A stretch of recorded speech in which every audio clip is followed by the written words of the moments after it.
Racist, sexist, how it kind of oopsie. I did everything right and they indicted me. What ass you were? I'm not built to suck your dick. Tell your dick, your dick.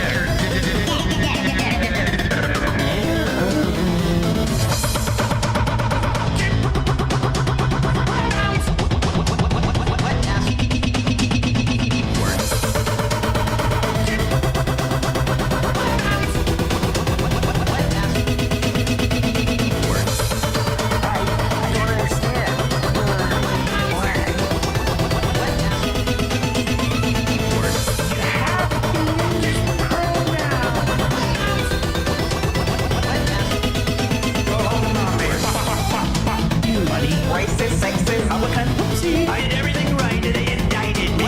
What ass you were? I'm not built to suck your dick. Tell your dick, your dick.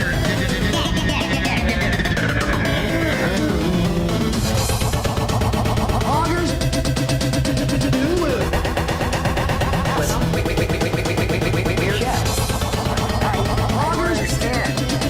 Do it.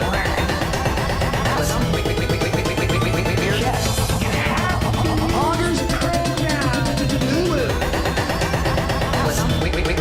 Go home to mommy.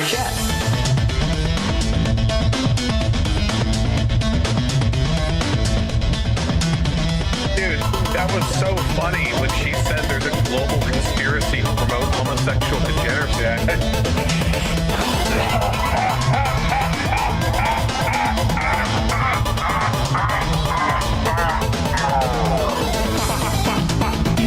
Racist, sexist, how it kind of oopsie. I did everything right and they indicted me.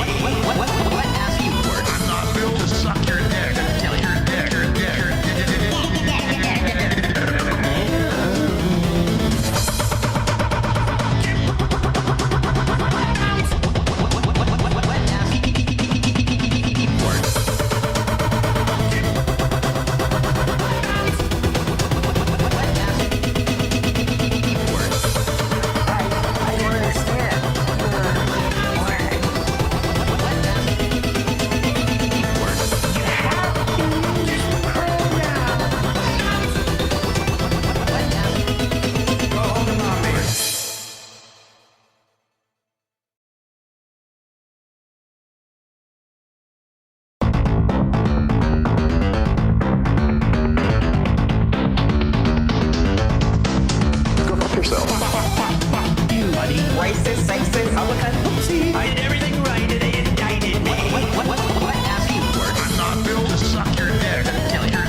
we made history. In the words of Nelson Mandela, it always seems impossible until it is done.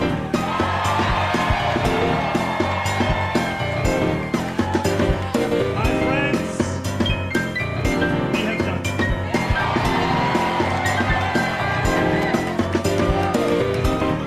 I will be your Democratic nominee for the mayor of New York City. I spoke with Andrew Cuomo about the need to bring this city together as he called me to concede the race. And I want to thank Brad Landry. Together we have shown the power of the politics of the future. One of partnership and of sincerity.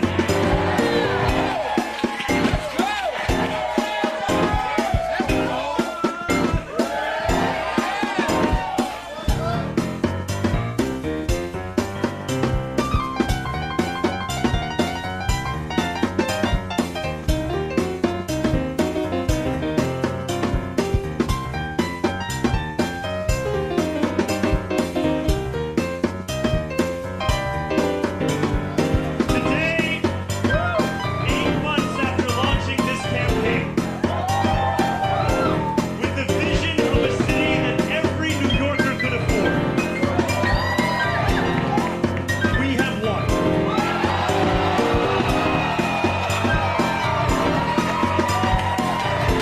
We have won from Harlem to Bay Ridge.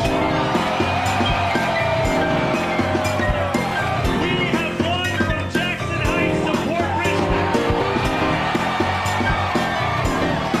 We have won from Maspeth to Chinatown. We have won because New Yorkers have stood up for a city they can afford. A city where they can do more than just struggle. One where those who toil in the night can enjoy the fruits of their labor in the day. Where hard work is repaid with a stable life. Where 8 hours on the factory floor or behind the wheel of a cab is enough to pay the mortgage. It is enough to keep the lights on. It is enough to send your kid to school. Where rent-stabilized apartments are actually stabilized. Where buses are fast and free. And it's where the mayor will use their power to reject Donald Trump's fascism. To stop mass ICE agents from deporting our neighbors. And to govern our city as a model for the Democratic Party. A party where we fight for working people with no apology. A life of dignity should not be reserved for a fortunate few. It should be one that city government guarantees for each and every New Yorker. If this campaign has demonstrated anything to the world, it is that our dreams can become reality.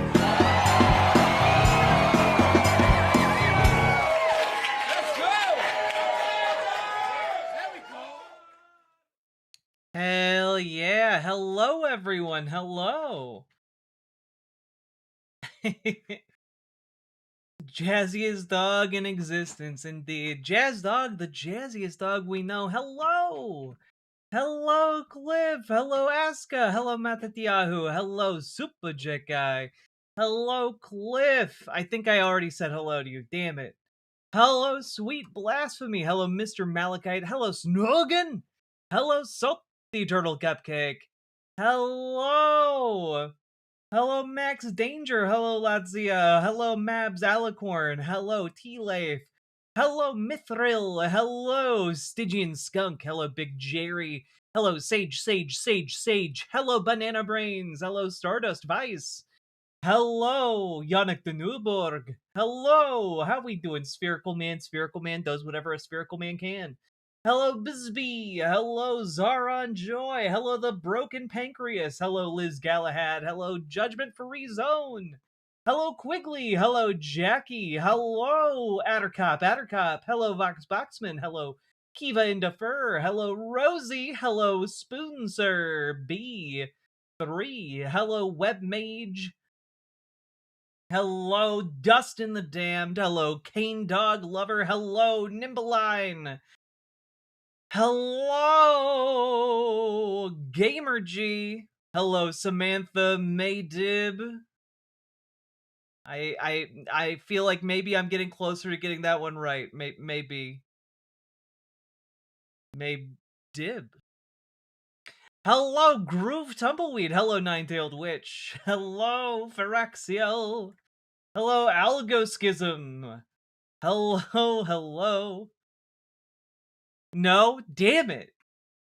Damn it. Tuckerman, hello. Hello, Brent A. Hello, not Smirt. Hello, ACAB includes Tome Police. Oh, you guys are throwing more consonants at me. I said May. Made bead. Made bead. Fuck. Hello, Crane. Hello. It's not how it looks, damn it. It's okay, Irish names are difficult. I know. Oh, it wasn't a pronunciation guide, it was a pun? Damn it. Well, you know, that's you know what? We're off to a good start. The horrors persist, so do we. I do want to tell you guys, today we're not focusing on, you know, at least a direct product of the horrors. Well, wait. I lied. We are somewhat well, let me put it this way. We're engaging with a different kind of horror than many of you might be used to up until this point, okay? Would the additional consonants be helped if I removed the last vowel from my name?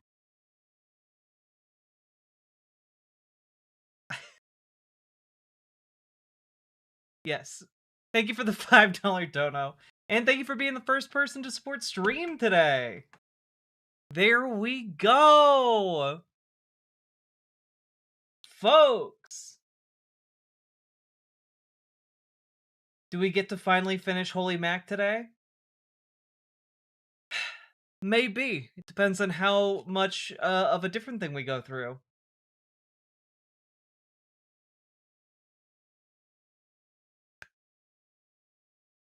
And also,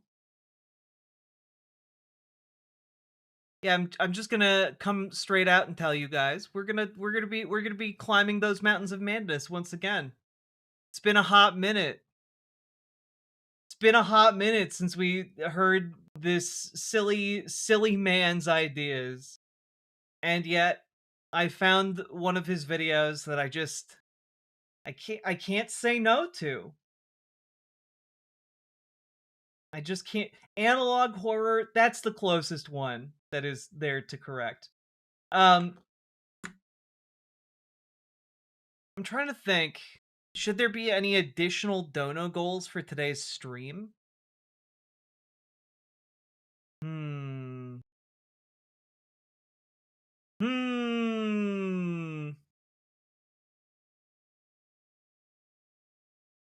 But what should those dono goals be?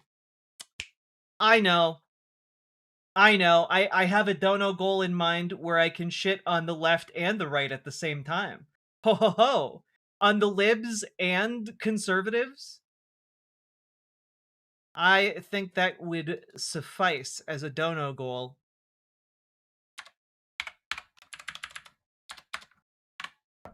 There we go. 1 out of 200. Yeah, we get to shit in 2 directions. Finally fulfilling 2-hole theory. Not Smirt, thank you for the $5 dono. Also, I want to apologize for the last stream I donated on. This is what I was actually talking about. It's merch. Oh, this is cute though. Like, it's not exactly my style, but you know, like it is cute though. I see the possibilities. Hey, Co-Incel Pro.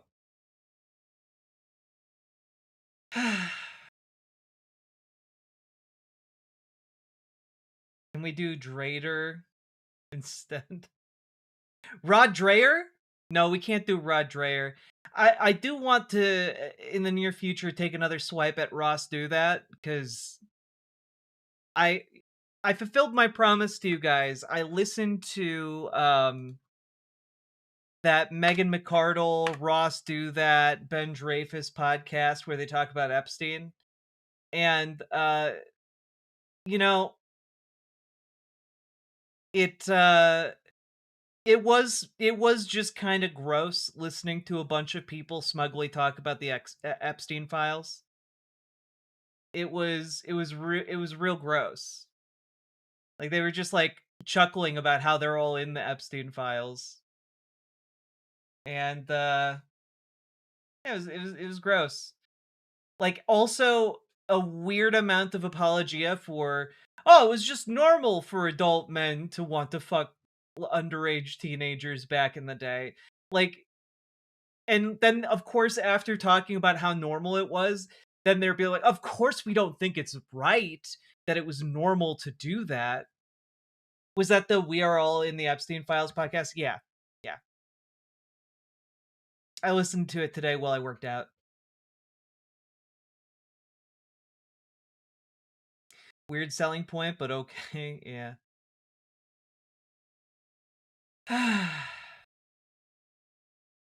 All right. Instead of talking about the modern horrors, I thought we'd talk about the horrors of the past. So, folks, it's been a while, but you know, we're about to take ourselves a little bit of a journey. And I'd like to remind all of you that the spirits have something very important to convey. The spirits like to convey the message that you should mentally see me as Gandalf. That's right. We're about to go on a journey into the deepest hearts of the proverbial Moria, and hopefully we shan't be killed by goblins or gravity or giant amalgamations of shadow and flame. So that's right. We're diving into another What If Alt Hist video. It's been a while. I gave you guys a bit of a break, and now we're diving into his video about why why he may or may not, because he has the title of the video as a question: was the Unabomber right? Now I can tell you guys right off the bat, no. No, he wasn't. He was a crazed lunatic who made a bunch of bombs and just tried to randomly bomb like technology stores. Like no, he was a crazed lunatic. But for some reason, some people read the Unabomber's manifesto, and in it they see a somewhat kindred spirit because he rails about the horrors that have been brought upon us since the technological revolution, the industrial revolution, etc., etc., etc.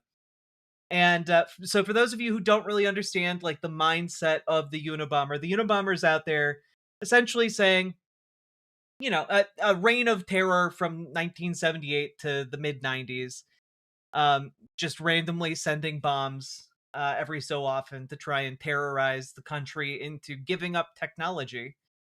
And I mean, it's not a complicated point. You know, he wrote a lot of words about it in a manifesto that got published.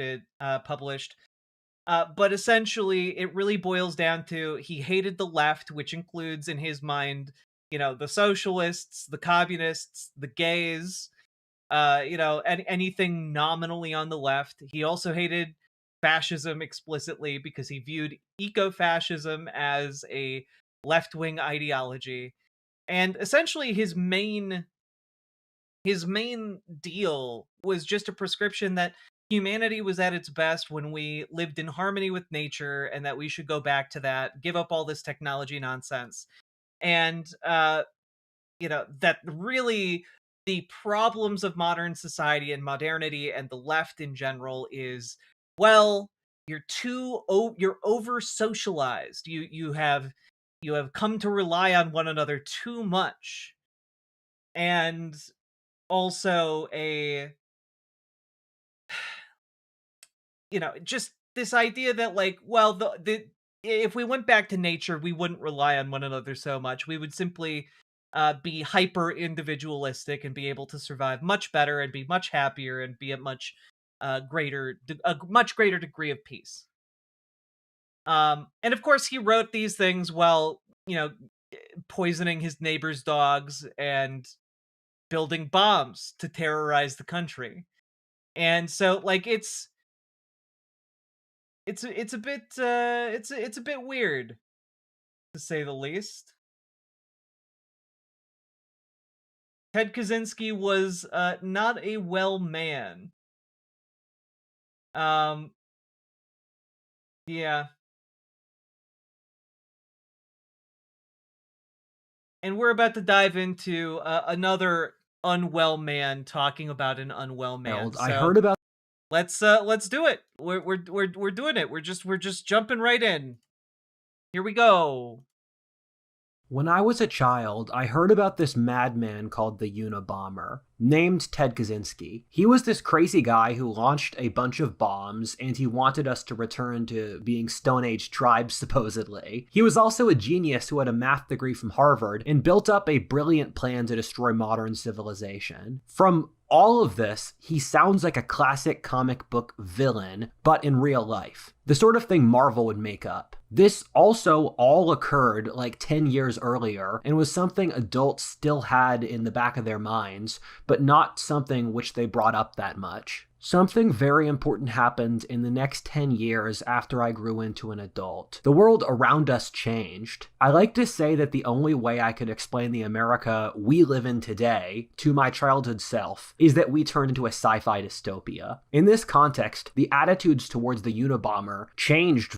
God, I just sometimes I remember that Rudyard is like 24 years old, and he's like, I don't know how to describe this modern society of 2025 to my younger self.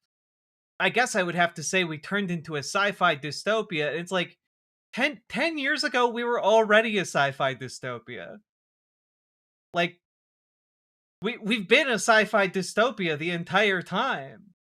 Very markedly. Among disaffected young males, 10 years ago, we were all living under the thumb of How I Met Your Mother. It was a terrible time.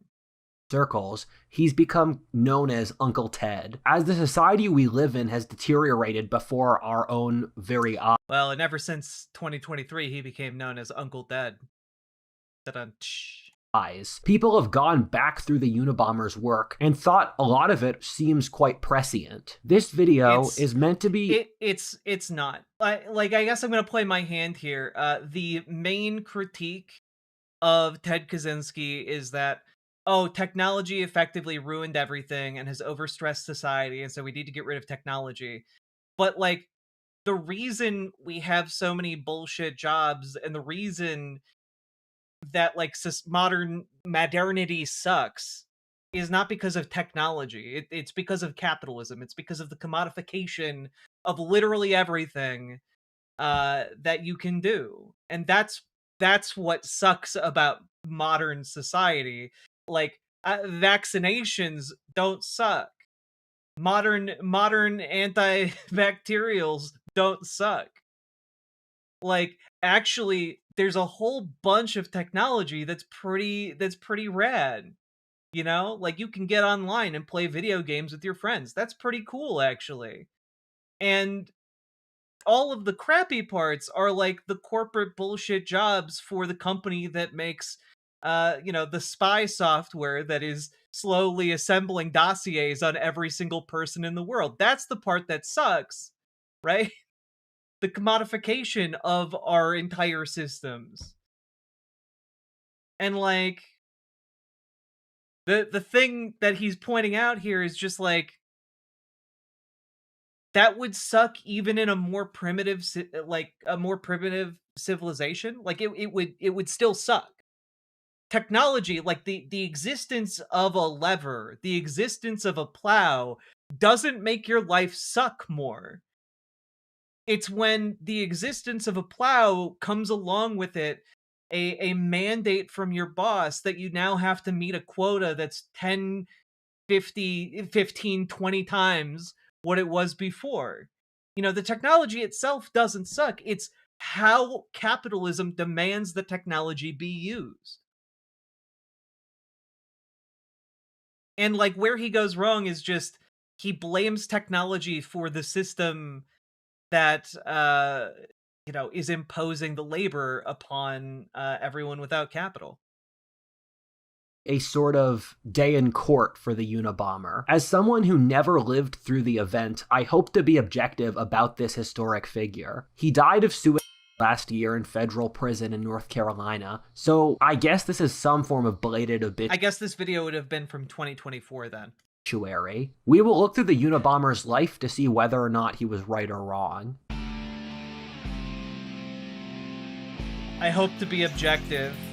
Whoa, whoa, whoa, why are you putting a laughing emoji after that? Why are you putting a laughing emoji after that? I'll have you know. I am the intellectual equivalent of an assault rifle. That's right, prepare to have an assault on your intelligence.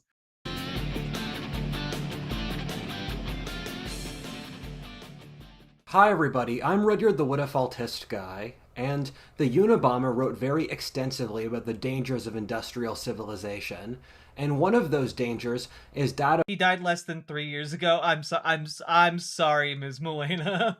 brokers who collect and distribute your private information. That's why I use Incogni, the I'm sorry, I constantly forget that this person, for whatever reason, is considered sane enough for companies to sponsor. It's actually baffling. But okay. All right. Okay. We are in the weeds on this one already, and we are like a minute in. Okay.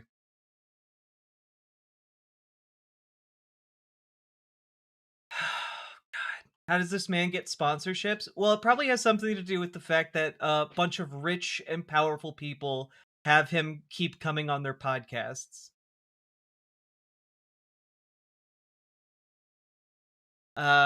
Do. Oh, yes. Because Also, the thing that I'm going to criticize if we hit our sub goal, I'll add this one into the mix formally. Which is a Michael Knowles, Luke Beasley, and Xena crossover where they all drink in a conservative bar and have a knowledge fight with each other. And I just have to say that this seems utterly defeating on every single level. And I hate it so much already, and I haven't watched a single second of it. But I will watch it, and we'll talk about it if you choose to torture me with subs and donos. So that is your incentive. We can work through just god awful political content together. All right, let's get back. sit down. Here's the book. Let's get back to this Unabomber segment. Here we go. day. They offer a 30-day back money guarantee, so there's no reason to not click the link and start using Incogni today. I'm late because I was playing Bioshock. Good reason to be late. Part 1. Kaczynski as a man. There's this whole... Oh, God. We're... Part 1. This channel has 737,000 subscribers, and this video has almost 1 million views. And already we have typos. Oh boy.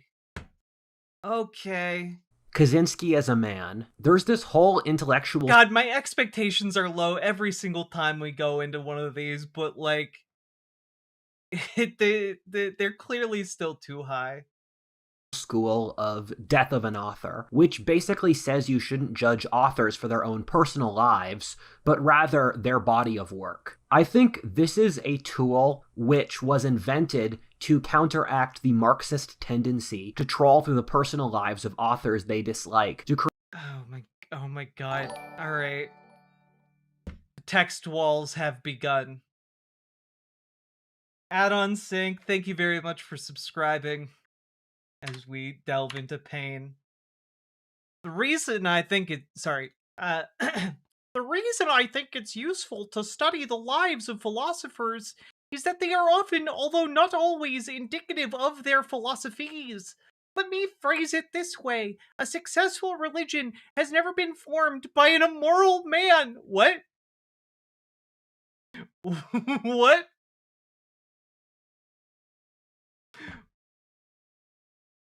I I don't I don't think that's true at all. What?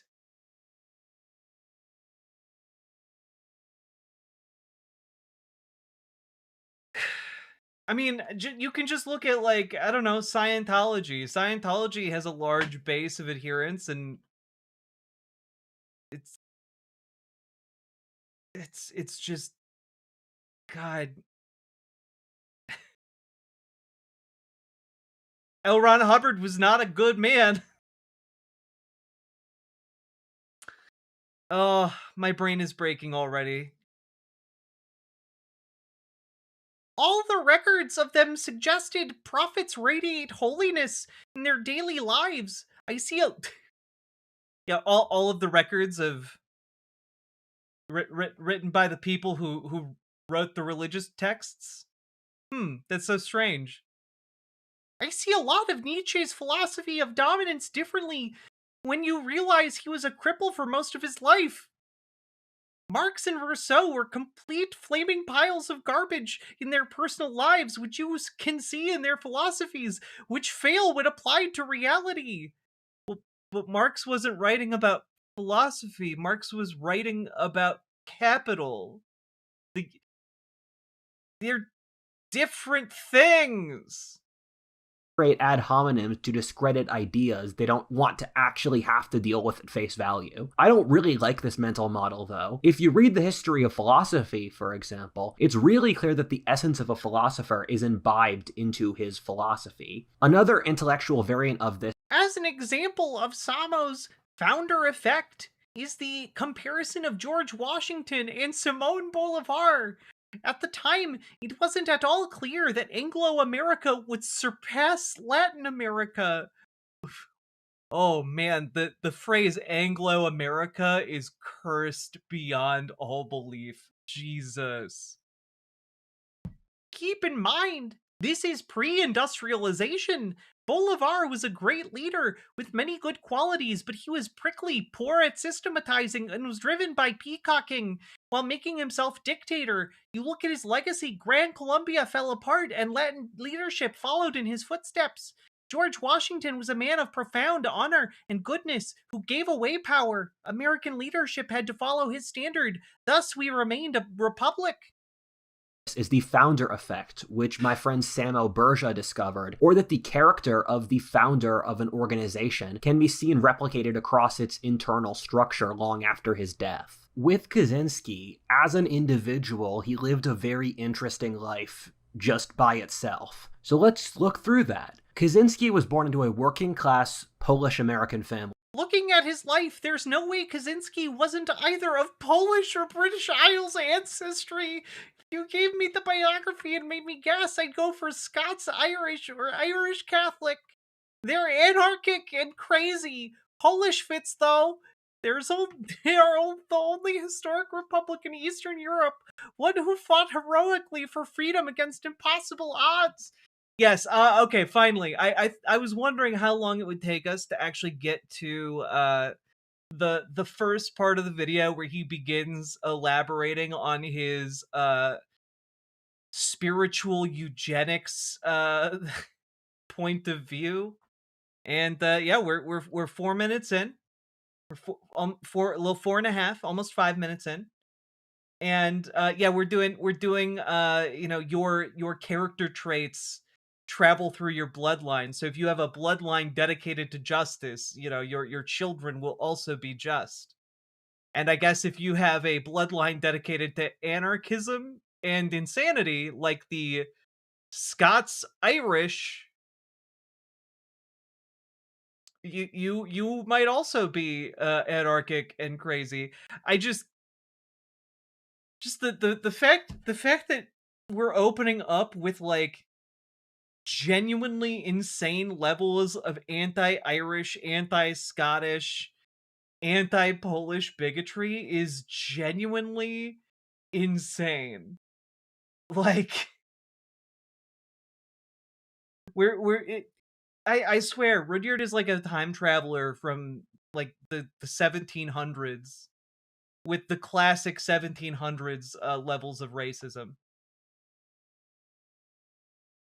Surprise! In Chicago in 1942. He was incredibly intelligent and graduated high school, going to college at age 15. When his IQ was tested, it was 167, which is something around the 1 millionth percentile for IQ, which is basically at the protected national treasure threshold for intelligence. He went to Harvard and his original plan was to be an academic. Next comes a point in his life, which in general, again, seems like a story. Next comes a point in his life where he saw Spider-Man 2.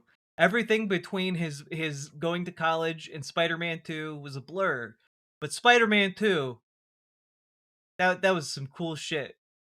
Remember those robot arms? Hell yeah. God, I wish the rest of this video was about Spider-Man 2. IQ isn't the real thing. Now, it's a real thing that was designed to evaluate the literacy in French fourth graders. So but yes, it isn't a real thing in actually measuring intelligence. It's just not. The only reason we took a test for literacy for French children and then turned it into a general intelligence test was for eugenics reasons. That's it. That would be written by Marvel. Scientific racism. But which nearly jumps the shark plot-wise. When he was at Harvard, he participated in a legal government testing program called MKUltra. This was part of the CIA's research into brainwashing, the paranormal, and psychedelics. If you're interested in this kind of stuff, watch the video I made about the decades worth of research the CIA put into their explorations of the spirit world. Keep in mind, MKUltra is not a conspiracy theory. We have loads of records of people. Oh, yeah, MKUltra, not a conspiracy theory.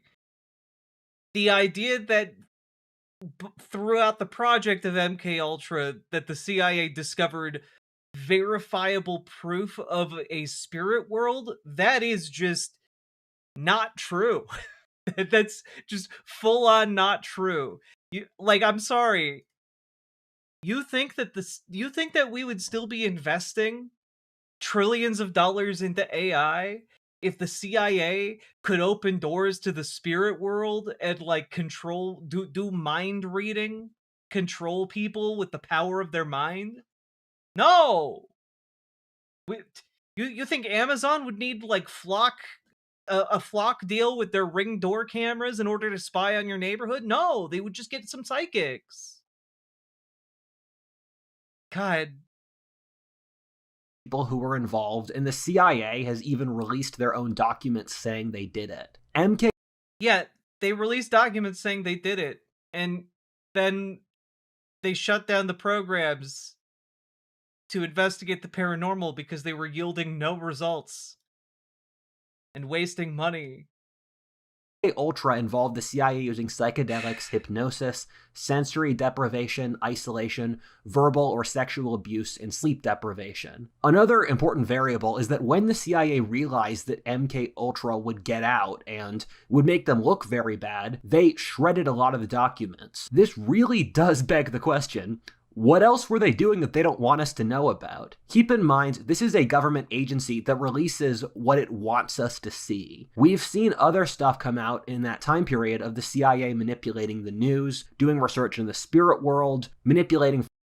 Look this stuff up. It's all public record that the CIA itself acknowledges. Yeah, okay, but they don't acknowledge that they have discovered a spirit world because they did not, actually. Foreign governments, funding modern art, the feminist movement, selling coke in Latin America, or crack in inner city ghettos. Again, this is what we know about. Kaczynski was involved in this, in which we know at least that he was part of an experiment in which the government agents tried to break apart his worldview. He would posit his ideas out the world, and then the CIA agents tried everything they could to rip it apart on any level. Someone's worldview is the reason they have to live, and so doing this as an experiment without his consent is just incredibly cruel. Well, wait. They did do it. I imagine he had to consent to be there. I don't imagine in this circumstance they black bagged him and asked him these questions. Like, generally speaking, if you're in college, you can sign up for different experiments. In fact, this is actually such a prevalent problem because it can, in fact, skew research data that there need to be deliberate efforts to look for test subjects beyond just the self-selected group of people who wind up at, like, a university. And so, I'm sorry, did he compare feminism to the CIA selling crack? No, he's saying the CIA did feminism and sold crack. God. It's like a roller coaster. Also have records of the CIA verbally and emotionally abused him. Again, this is what we know happened. Men tend to not talk about abuse that readily, especially back then, and especially with the perpetrator being an obscenely powerful government agency, so it wouldn't surprise me if Kaczynski went through a lot worse that we don't know about. As I read about his biography, first of all, it's obvious that Kaczynski wasn't comfortable in his own skin. He was constantly wandering around, clearly trying to find some kind of escape. He lived off the grid in the woods of Montana, left academia because he couldn't take it. He felt immense shame for this and tried to go to a psychiatrist about it, but didn't trust them. As someone with PTSD, it's so clear and obvious to me that Kaczynski has PTSD, or had. There's just no way he doesn't. He acts exactly how someone with unhealed PTSD would. I can very easily see how the trauma he faced around his experiences with the... I mean, he acts as someone with, like, some profound issues would. Whether or not those issues were PTSD or schizophrenia or insert any Little number of Rudyard other is literally things doing the, remains to be you seen. thought the crazy man on the street corner is crazy. But what if he's right about the CIA creating second-wave feminism? I choose to believe crazy man. I mean, Crazy Man made some compelling points and gave me a mysterious beverage, and it tasted pretty good. Everything after that got a little bit fuzzy, though.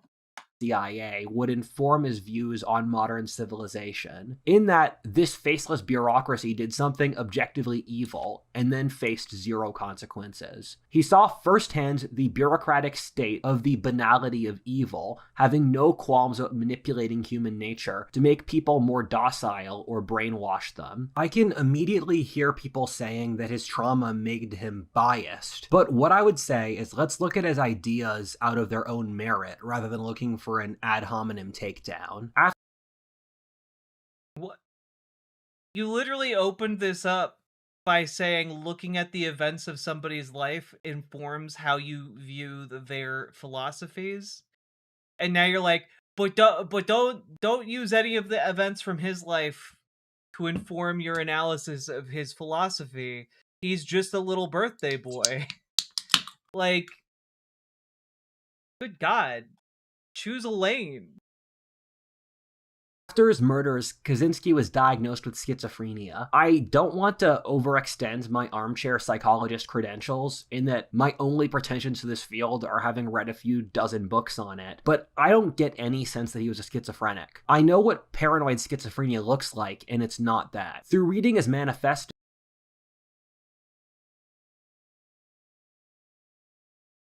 I'm gonna hold my tongue. if he was actually schizophrenic, you would see jarring logical and writing style gaps in his work, which just... I mean, one could explain that by, for example, attributing a long, lengthy point of time during which he edited his work. You know, like, again, the idea that someone who has schizophrenia cannot create a consistent style of writing, it's just not true. Like, you can in fact just edit something to maintain a style. You can in fact, I don't know, have coherent ideas if you have schizophrenia. Like, nonsense. I know. He's given 2 medical diagnoses in 1 minute. Yeah. But also, like, Ted Kaczynski's manifesto is inconsistent. Like, like, the ideas don't make sense. Like, to blame the world's problems on the invention of, like, the combustion engine. It's not, that's not the problem with the world. A combustion engine on its own does nothing. It is the system in which that combustion engine exists. The CIA spirit world is sending messages to my brain to spread the word of Riverboat Jack and to wear skirts cause they're pretty. 3. Crab emoji. Hell yeah, Assigons! Thank you for the $5 super chat. And GamerG, thank you for the $5 super chat earlier. So, there we go. Why are we watching this? Because it hurts so good, and also because this guy is friends with the billionaires and millionaires who are ruining our society. So, and is unfortunately influential in their circles as a ambassador of their ideas to Gen Z. And I wish I was being coy. I wish I wish what I was saying to you wasn't true, but it is. Aren't there. Schizophrenics don't have a coherent sense of the world, and that the world seems discrete, atomized, or cold to them. Kaczynski, even through the intense genius through which he carried out his terrorism, demonstrates that he had a pretty good grip on reality. When he was tried... Yeah, Doribi in chat, as someone with friends who have schizophrenia, some of them are damn good writers. I have friends who have schizophrenia who are also damn good writers. The idea that someone couldn't be is, like, genuine ableism, and it's shitty. Stop it. Kaczynski's lawyers begged him to plead insanity. He refused, which I see as admirable, in that by pleading insanity, he would devalue his own manifesto as the ravings of a madman. He did plead guilty, thus receiving 8 consecutive life sentences. I guess he's got a lot of jail time for his future Hindu afterlives. The irony is that by Ha ha ha? What? diagnosing him as a schizophrenic, the society was literally just proving his point.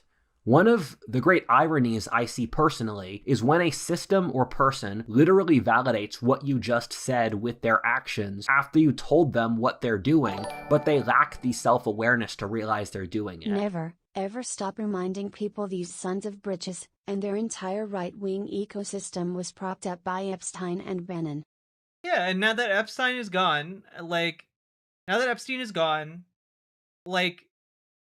Rudyard exists in a space that is managed by Peter Thiel, by Balaji Srinivasan, by Mencius Moldbug, by all of these far-right philosopher kings of the fascist movement. He hangs out with all of them. You know? He's a member of, like, far-right conservative think tank incubators for, like, conservative content creators coming on up. Have you seen the new photos that say Epstein is still alive? Well, you know, Salmon Moose sent me this earlier, and it was fairly compelling. They are not who you think they are. And they have been here a lot longer than you realize. That's Andrew Jackson for the uninitiated. And that is Andrew Jackson's wife. Andrew Jackson's wife and Miss Maxwell. And like I said, no, nope. I'm not. We're not going deeper into that. But yeah. There are now people out there being like, no, it's impossible for Jeffrey Epstein to die because he's eternal. Like, because hey, did you know that people sometimes look like other people? Please tell me this is satire. No, sadly, no. Me when I'm face blind. Oh god. I see it a lot with political radicals, in which I'll tell them that they've lost the ability to think rationally and have devolved into ad hominems. Then in response to that, they remain irrational and throw ad hominems at me. The Unabomber said that modern civilization is an all-encompassing bureaucratic machine which exists to consume the human soul. Look at how that machine responded to his life. It said he was insane to invalidate his ideas.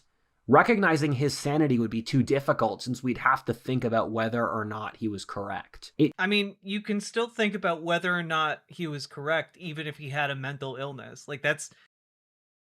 People who are mentally ill can also still have good ideas. Like, the fact that he had a bad idea in the form of his manifesto, that's independent of him having a mental illness, Rudyard. Used a bureaucratic system to carry out this power play, and then locks him up in another bureaucratic system. It's comparable to how in the Soviet Union they would send political dissenters to mental asylums. It's not like that at all.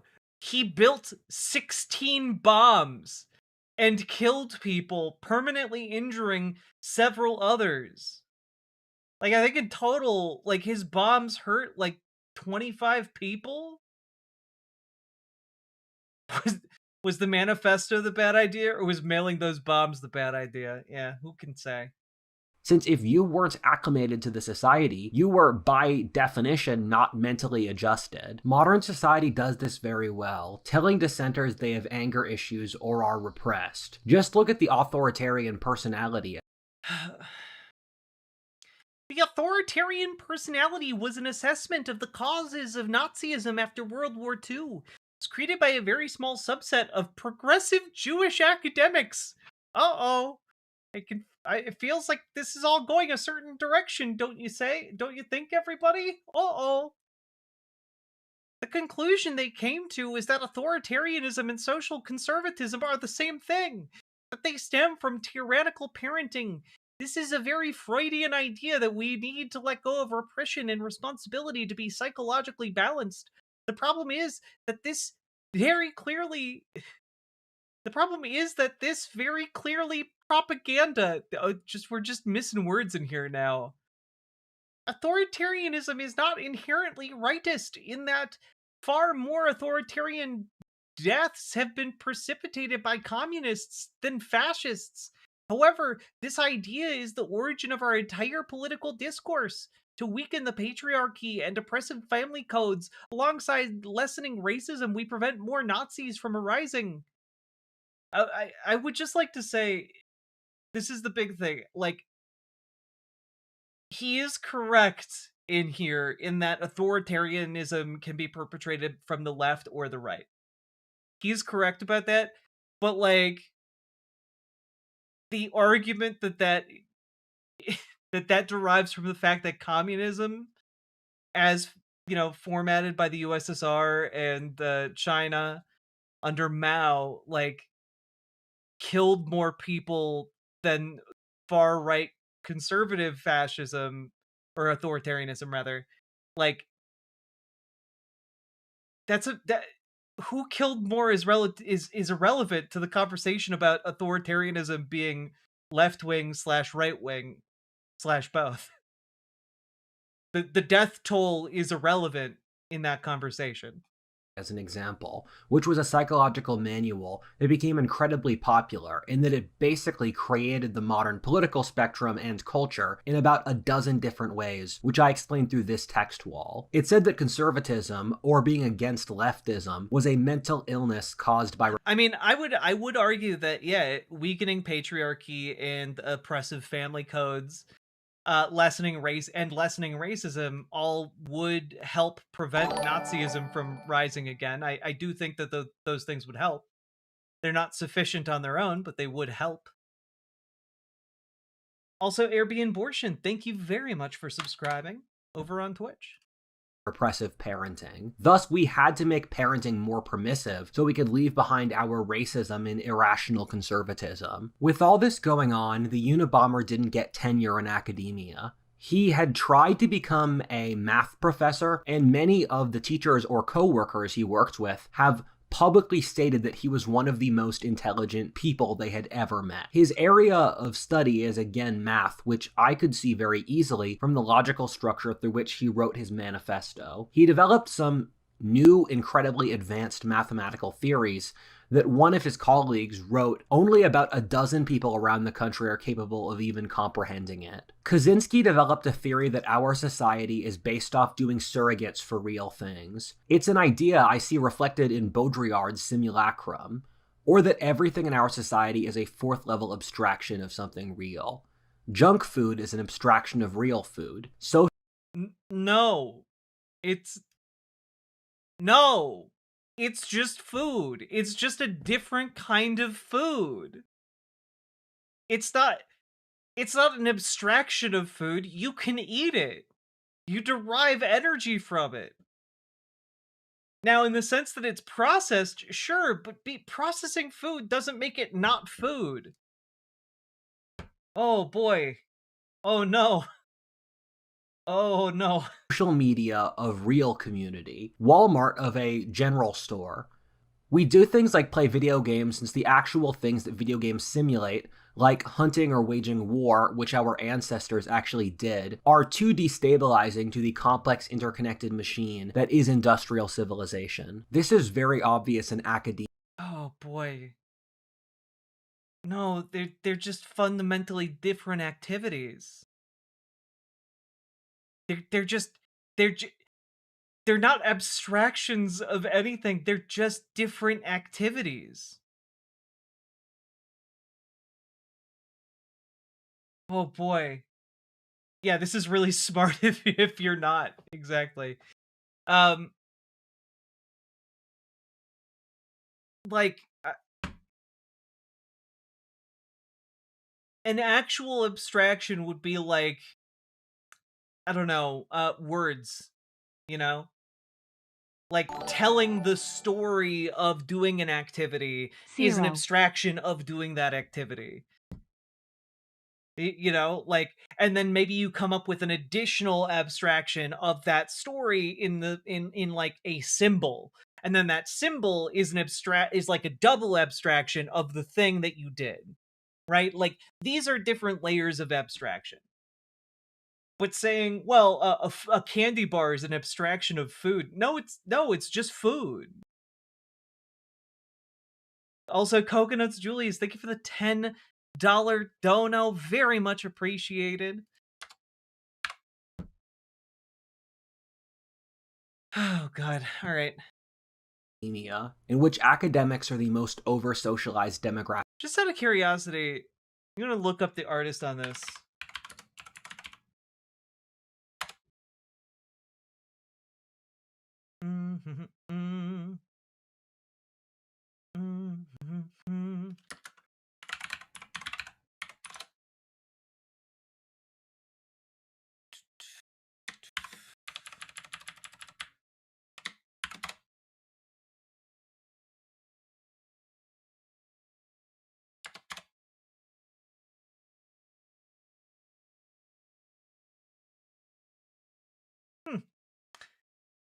I knew that this would come up somewhere. Apparently this artist also was a freelance artist that worked at Piazza Games. Fun stuff.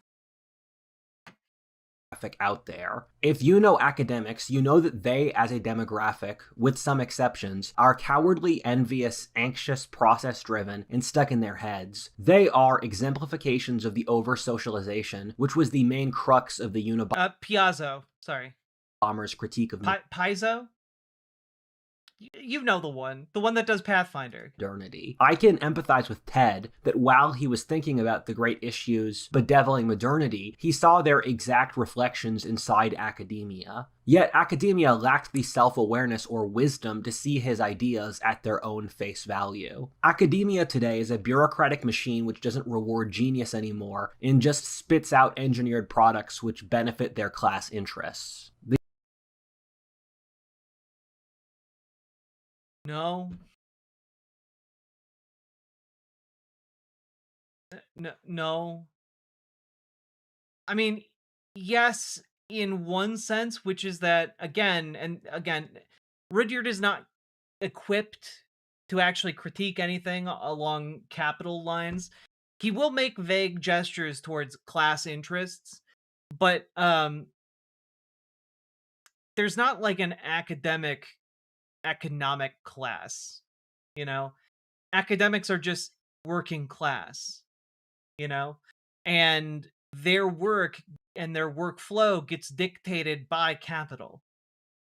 Right? Like the whole craze. You guys, I'm sure you guys have encountered the idea that the only worthwhile fields to go into are in STEM. And if you go and get that liberal arts education, it's basically worthless. And I grew up my entire life hearing that, and despite everything, I got a degree in English literature. But like, the reason STEM was such a focus was because it served capital, whereas liberal arts degrees largely don't serve capital quite as much, you know? And, if you can go and code, you can be of service to the Silicon Valley types. These are just ways that, the capital class directs the rising up of a new generation of a workforce, you know? And I'm tired of hearing that as an artist, bro. Yeah, I feel that. I feel that, D-Life. But like, that gets repeated in academia at the higher end too, because if you have research that isn't directly useful to capital, it is much harder to get your research funded, you know? If you are not in the good graces of like a wealthy benefactor, it can be really difficult to just kind of pursue your own research. But that's not the class interest of academia. That is the class interest of capital that is at work there, selecting for academia what it will be allowed to study. This is the first time I've ever listened to this guy, and woof. We're actually making really good time. We're almost a quarter of the way through it, which is unusual. Actually, a third of the way through. The Unabomber then moved back to his family in Illinois first and then became a homesteader, living off the grid in rural Montana. He lived off the land without electricity when foraging and farming for his own survival. Over time, he realized that this was basically He makes short form videos too. I mean, this video is 46 minutes, so it's one of his shorter ones, yeah. Possible life today. Partly, it was the environmental degradation he saw caused by large companies, and also the government just doesn't like people living outside of their sphere of control. This made him decide to turn violent. This is what made the Unabomber famous. I'm sorry, what? When foraging and farming for his own survival. Over time, he realized that this was basically an impossible life today. Partly, it was the environmental degradation he saw caused by large companies, and also the government just doesn't like people living outside of their sphere of control. This made him decide to turn violent. No, he lived relatively isolated and alone out in the middle of nowhere. Like, the government wasn't coming and hassling him. He just became dissatisfied with how unobtainable like a subsistence solo life was for an individual. And I just want to remind y'all, it was relatively unobtainable in the past too. Like if you got exiled from your community and had to survive alone in the wilderness, generally speaking, you died. It's why exile was considered akin to execution, you know? In some ways and in some places, execution would have been preferable because it would have at least been a quick death. But again, this is the result of like this idea that, oh well, all of the things that are wrong are essentially our reliance on one another, i.e. society, and technology, i.e. the things that make things that make it easier to exist. And just kind of seems like maybe his ideas were flawed. Uncle Gumbald says, as somebody who's only been making more stuff from scratch due to poverty, yeah, it takes a really fucking long time and effort. Exactly. This is what made the Unabomber famous. He delivered and sent bombs which killed 3 people and injured 23. He aimed at the leaders of technological industries in that he blamed the Industrial Revolution for the over-socialization which he worried about would destroy the human race. We will explain why he made this calculation in the next chapter. He did a brilliant job at doing this, demonstrating his... Man, the comparison between Ted Kaczynski and Dr. Doom... Dr. Doom is a villain who can be zapped to the beginning of time itself and manage to survive for billions of years to enact a long-term revenge plan. Ted Kaczynski was a guy who made pipe bombs. They're not comparable. Like, well, the thing is, Ted Kaczynski's bombs weren't even good bombs. He made 16 bombs.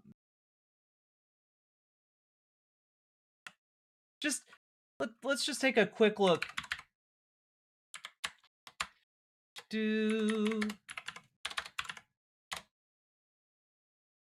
Let's just take a look here.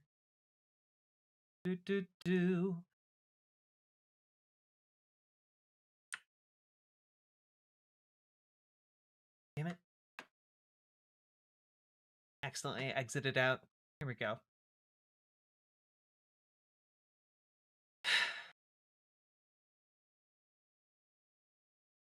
Let's see. His first bombings: minor cuts and burns, minor cuts and burns, non-lethal smoke inhalation, severe cuts and burns, severe burns, severe birds. Like, the vast majority of these did not kill their intended targets, and the vast majority of these did not even, like, permanently wound the individuals that he was targeting. And it just seems like, again, the thing that is noteworthy about Ted Kaczynski's bombs are that, at the very least, all of them would have gone off with the exception of 2 that were defused, right? And like, yeah, he wasn't out there building intricate, destructive devices. Like, yes, they were really bad, but also, let's not overblow his confidence, okay? Or his competence, rather. Wait, that's a really cool shirt. Thank you. I like it a lot. My partner got it for me.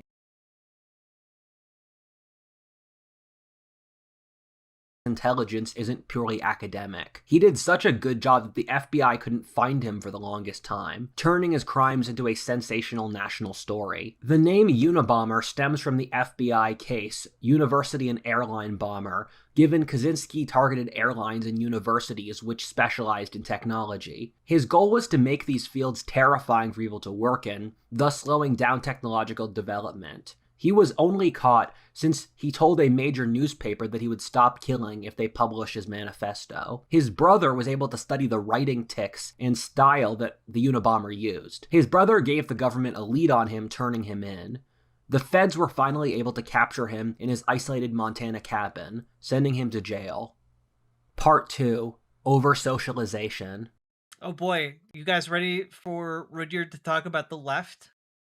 Kaczynski's thesis with what's wrong with modernity is actually pretty simple. The thesis is that modernity is such a complex, interconnected system that it forces humans to operate like cogs in a machine, repressing the things That's capitalism! that make us human in order that the machine runs more smoothly. It's easiest to start... You're just describing capitalism.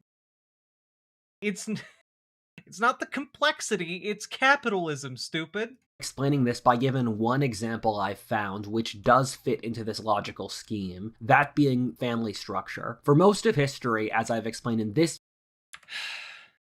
I do want to say it's nice that at the very least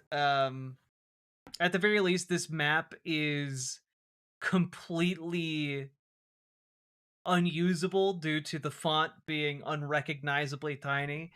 But I will point out exogamous, communitarian, absolute nuclear, anomic, absolute nuclear, flexible, endogamous, communitarian. Alright, cool stuff. Well done. Family structure and political ideology. Nailed it. Logical scheme, that being family structure. For most of history, as I've explained in this video, the family was the most important thing in life. In most societies over history, your family determines your work, your spouse, the education system, social network, insurance, among anything else. People lived in large clan compounds in which extended families supported each other. Even in non-clan individualist societies, like Christian Western Europe, the family was still... Christian Western Europe wasn't an individualist society. Like, most of like Europe throughout the Middle Ages and medieval era would not have been considered an individualist society. You would have been very much considered part of your like immediate community in a sense that you literally belonged to your liege lord. like you were not an individual with mastery over yourself. You were a piece of property owned by someone you might never see. Hard to be individualist as a serf? Yeah.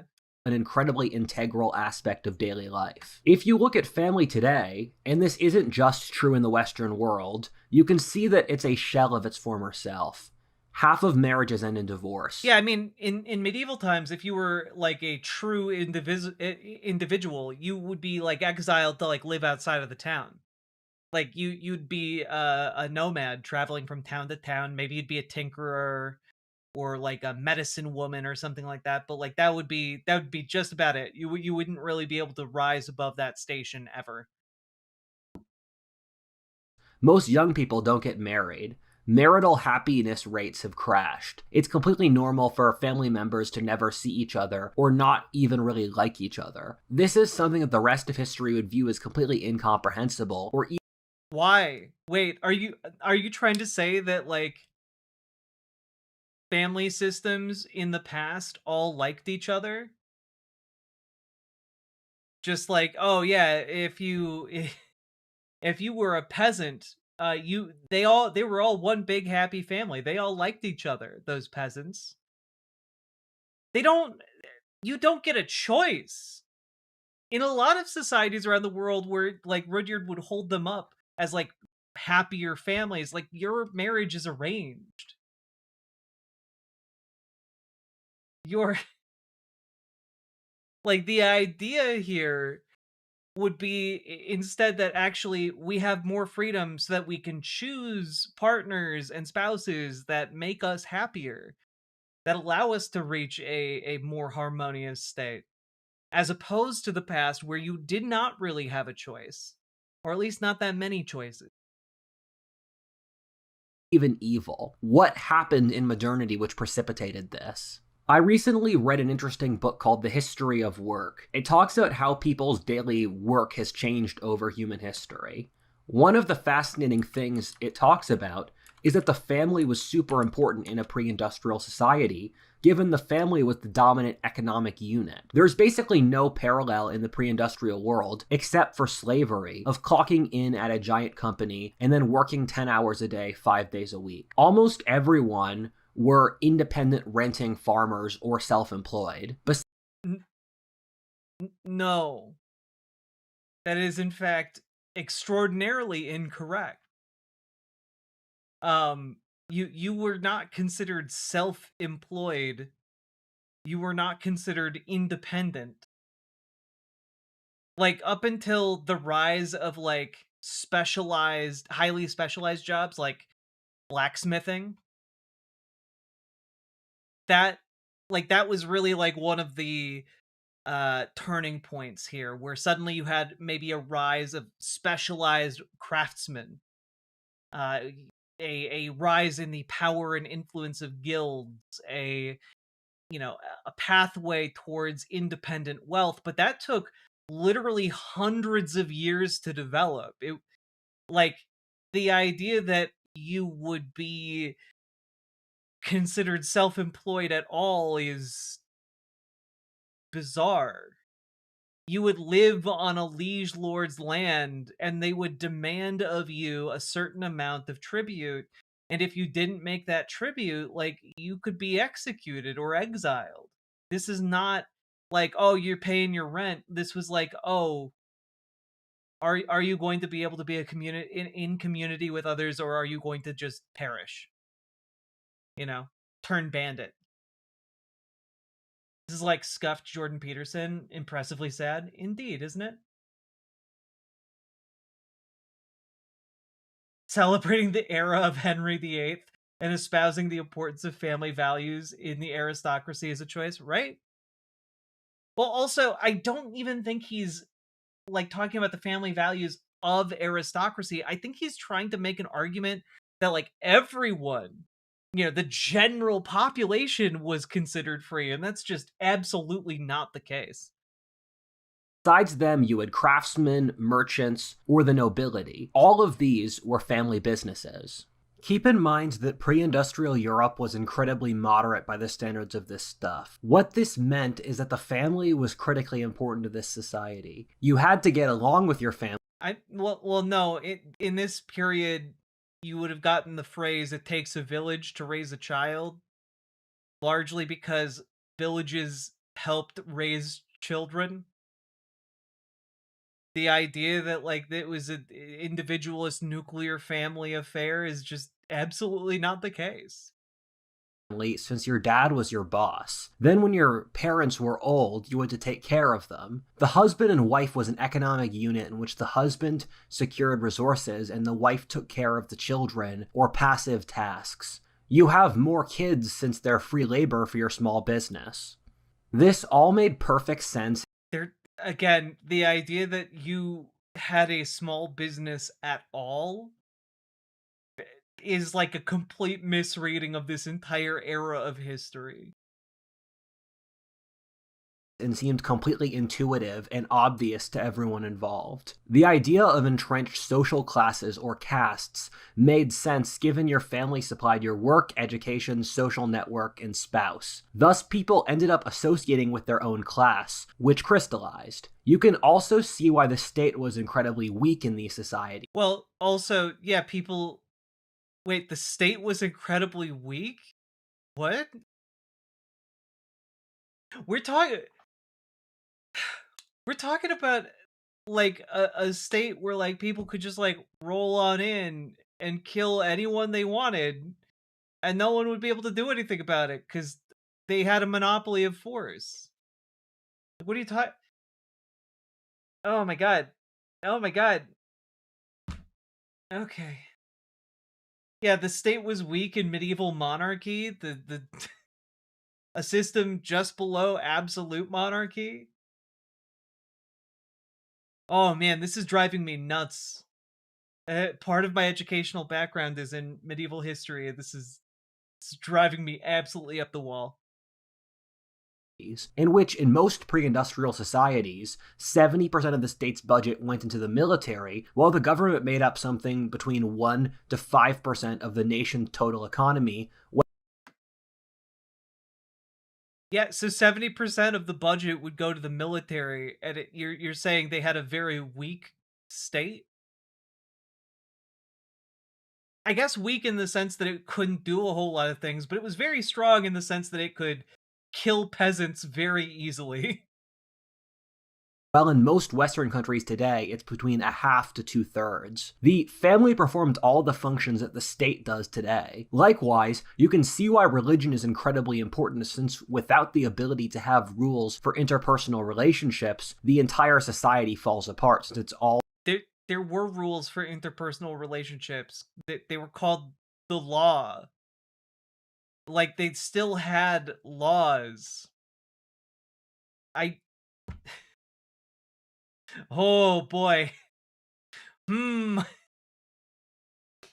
He's talking as if they did not have legal systems or ways of enforcing those laws, and it's just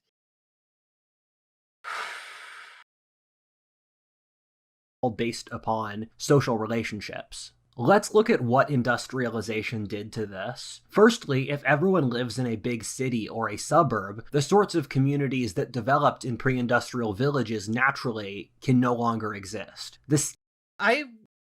Again, there have been multiple technological revolutions throughout history. Where do we stop with this primitivist bullshit? Right? Do we give up farming and agriculture? Was that too much technology? Was that when technology ruined the world? Was it when we started domesticating crops or domesticating animals? Was that where we went wrong? Was it the first time someone sharpened like a stick? Where do we stop? Is it are we to revert to whatever you can catch with your bare hands? The wheel was the first mistake. It was all downhill from there. Scale just gets too big. I think you can't overestimate the importance of this. When you move from a community where everyone knows everyone, with their quirks, strengths, or weaknesses, to anonymity, our brains process that completely differently. Society changes from an accumulation of relationships you have with everyone involved to a series of bureaucracies which provide you services. When you're operating at the scale of modernity, with the atomization that goes with urbanization, this atomization is achieved whether or not it is in an urban environment. Because atomization is not a symptom of simply living in a city. Atomization is a symptom of living under capitalism. It's why atomization occurs even in rural areas of the country. It is not, in fact, just a phenomena unique to city life. In fact, if you stop and think about it for longer than 2 seconds, you might realize that if you live in a city, there are more people there to combat this idea of atomization. So really, it should be that a focus on rural atomization, where like people are far more spread out, far less likely to encounter one another. And like atomization is just capital monopolizing our time. That's what it is, and isolating us. Vox Populi Press. I actually don't. Atomization is, what is that? So atomization, like an atom, like an atom bomb. One of atom, a fundamental structure in nature, right? And so atomization is the idea that capitalism breaks communities down into individuals who have their time monopolized and their energy monopolized in such a way that you are desperate to essentially function as a cog in a wider system. So under capitalism, you are atomized so that you are kept on the brink of destitution, kept on the brink of hunger, brink of homelessness, brink of deprivation of all kinds, so that if you lose a job, you immediately take another one, you know? And you are kept lonely and isolated largely because your loneliness can be commodified, your isolation can be commodified by such a system. So both are profitable for the wider system, but also so that there is nothing that prohibits you from just simply going from one job to another as a cog moved around in a system. Yeah, it is basically a process to try and standardize human beings, like standardized parts for a car.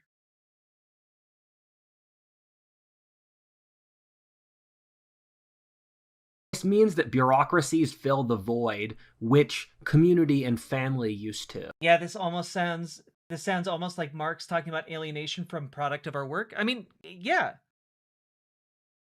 Atomization is fundamentally an alienation, a product of alienation.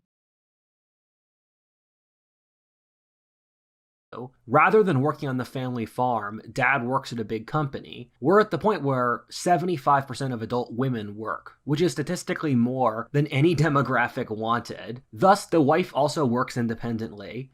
Then child rearing is what happens when the parents are free. The child rearing itself, however, is mostly outsourced to schools and daycares, depending on social class. What you might notice is that for most of the waking hours, the family members don't associate with each other. In the pre-industrial society, a wife would respect her husband. That's because okay, how do I explain this succinctly without ranting? So children are put into daycares and go to school, right? Why is that? Well, for one, at least part of the answer is so that parents can go to work. Why do they need to go to work? It's so that they can have money to live and have money to raise their child. The reason for their need to not be with their child is so that they can get the work done that allows them all to live, because that's what capitalism is. Capitalism is that ever omnipresent need and push to do that work so that you do not die of deprivation, right? Like that's why parents need childcare. That's why parents need their kids to go to school. And secondly, it's so that another generation of workers can be raised up to do specialized tasks across an ever-shifting array of needs for society, right? It is the replication of the workforce, and that requires education. So, again, this entire system is created not by technology, but by capitalism. Since she was dependent upon him for survival, and she saw him daily, or the things that he did to support her and the family. When you work with someone, it creates a bonding and shared experience. Now, she and her husband are apart for most of the day, then they return together for a relatively short nighttime, which is often used to accomplish various boring tasks. The same thing is true with school, in which the kids spend most of their waking day and effort at school. In this case, the survival of the people involved in the important relationships occur in external, bureaucratic, impersonal organizations. The husband and wife are really dependent on pleasing their boss, not each other. Since the kids don't have to work with their Yes, because of capitalism. parents, neither party has to understand the other. It's a very modern complaint, one that I can attest to, that your family doesn't understand you. I think a very Also, this problem of your family not understanding you can be solved by developing communication skills in order to communicate your needs and Likewise, for your partner to be able to communicate their needs and for your children to be able to communicate their needs. Like, it's not a given that because you do two different jobs that you can't live in harmony with each other. And I say that because also in the past, for example, a husband would work out in the fields and a wife might stay inside doing, mending, knitting, cooking, etc., all of which are very time intensive tasks. Like, usually what happened in these circumstances was a level of specialization. If we're going back to the medieval circumstance where, like, your wife would specialize doing more of the indoor tasks and child rearing, and the husband would be out in the fields. But if there wasn't child rearing going on, then the woman would also be out in the fields. But, like, this idea that, like, oh well, technology means two people have to do two different jobs if they're married. Like, no. Modern feeling is not being understood. Like, you wear lots of different masks for different situations. You wear a mask for your boss, for your wife, for your children. You compartmentalize your life, but none of it's really you. And I mean, you could also just unmask. You could just be a weird little guy. That's you can totally just be a weird little guy, weird little gremlin in your home. You have the right to do that. the pre-industrial world, you just lived, worked, and did everything with your local community. The only comparable group were servants or slaves. Everyone in your local community knew you, and there was more of a concept of the flaws implicit in human nature. Keep in mind, our society's conception of human nature isn't accurate. From looking at both ancient... Also, again, they wouldn't have had a better conception of human flaws. They would have just had a different conception of human flaws.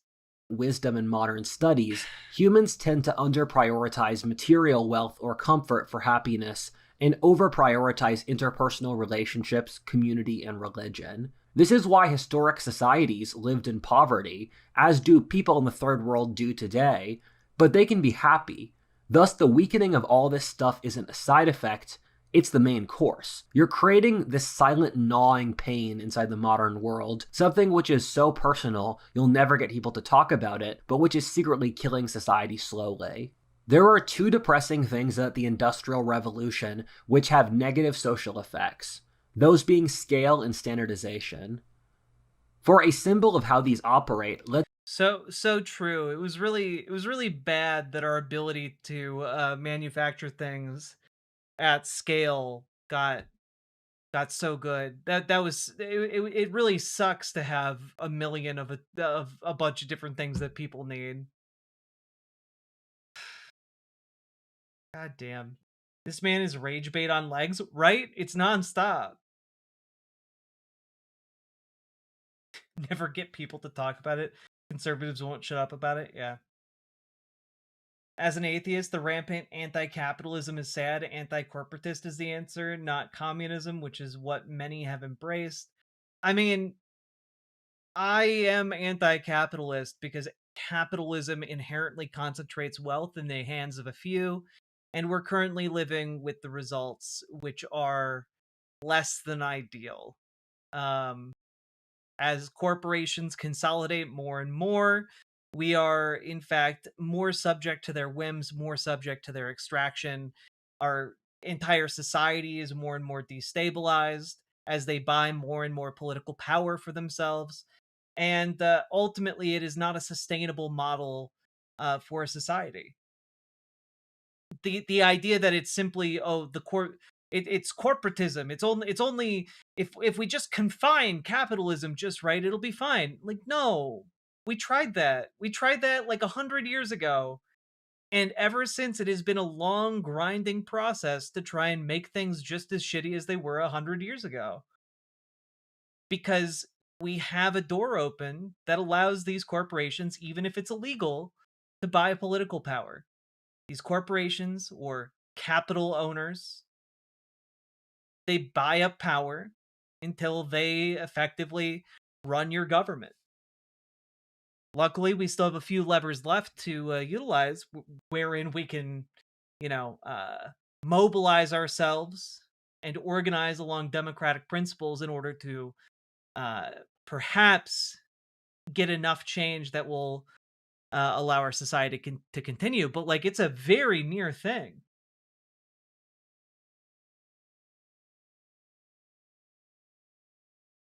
It's a very, very near thing.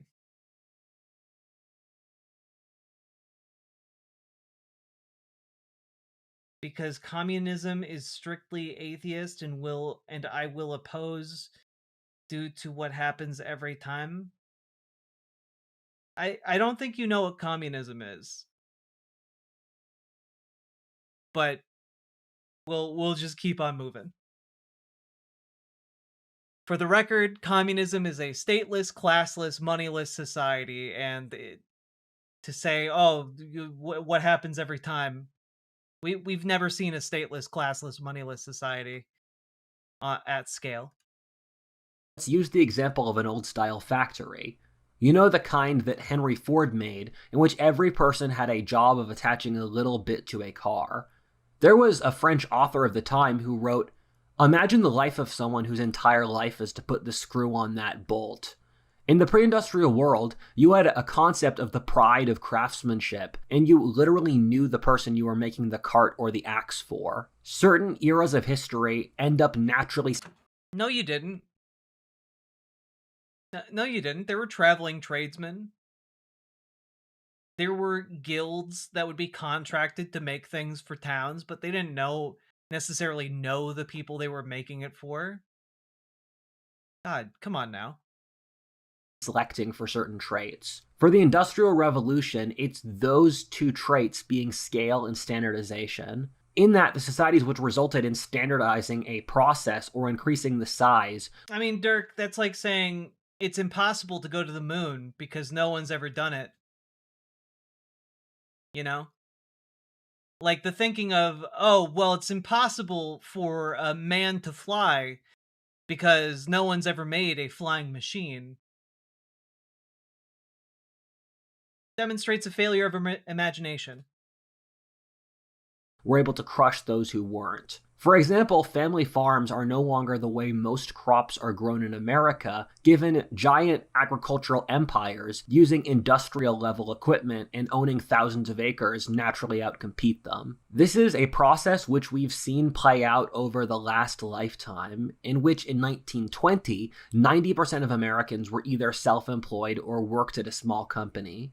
Meanwhile, in 1990, 90% of Americans were employees. Today, only 10% of Americans are self-employed or employers, while 1/3 work in the gig economy. Yeah, what you're describing is the evolution of capitalism to maximize its extractive properties at our expense. You're describing capitalism, you stupid bitch! So it has gotten better. One of the interesting themes I've seen reading psychological books, and an idea Kaczynski put a lot of thought into, is that humans will sacrifice wealth for freedom and autonomy. It feels weird to call medieval peasants free, given in many ways they were significantly less free than we are today. And I do really want to stress that this pre-industrial social order is not utopian, and it feels silly to call them... Thanks for bringing that up halfway through your video. I'm so glad you're acknowledging that being a medieval peasant wasn't utopian. Genuinely needed to be clarified. The pre-industrial world utopian, but in a lot of these societies, your entire life was dictated by your family shame, or by very stringent moral codes. And with all of this being said, though, in critical ways, pre-industrial societies were more free than we are today. There wasn't a concept of having a boss who would watch over you all day as you worked. That's okay. In some cases, this would be true. With a major asterisk right next to it, which is, hey, we in the modern day society have the freedom to not be wiped out by the Black Death. We have the freedom to use toilets instead of shitting in our backyards, where our shit could then infect our water supply and kill the entire town. You know, in a lot of ways, technology has freed us in some pretty profound and colossal ways. And I think many would argue that that freedom is actually quite important.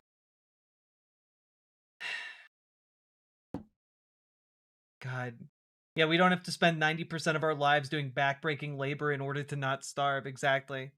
We're not beholden to the whims of weather in order for us to make sure we have the ability to survive like a string of droughts.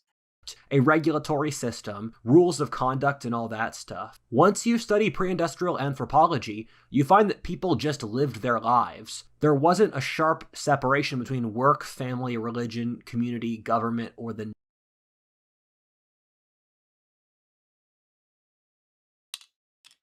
Yeah, I mean, I guess if you're stupid, you could come to that conclusion. Why do I feel like we're stuck in the old spacesuit meme?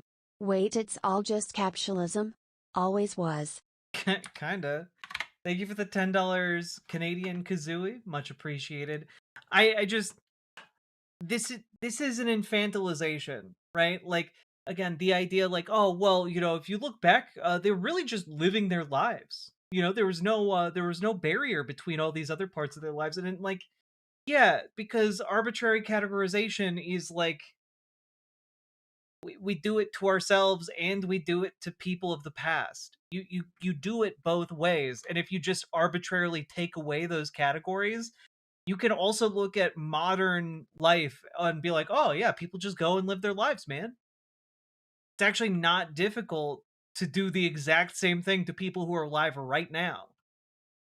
But he does it in the past to kind of manufacture this idea that there was some kind of unity between like the different aspects of people's lives. And the reality is there wasn't as much unity as folks imagine, you know? Folks were different in church than they were at the tavern. Different in the tavern than they were in the fields, different in the fields than they were at home. Like, people still wore masks for different social occasions. And, depending on where you're looking and at what time of year, they literally wore masks for different times of year and different occasions. So, like,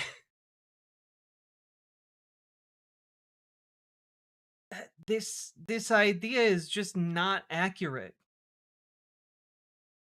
And that's not even getting into like the great schisms of the church, the Christian church, and like the massive amount of bloodshed that could be precipitated by having the wrong religious idea in the wrong part of town.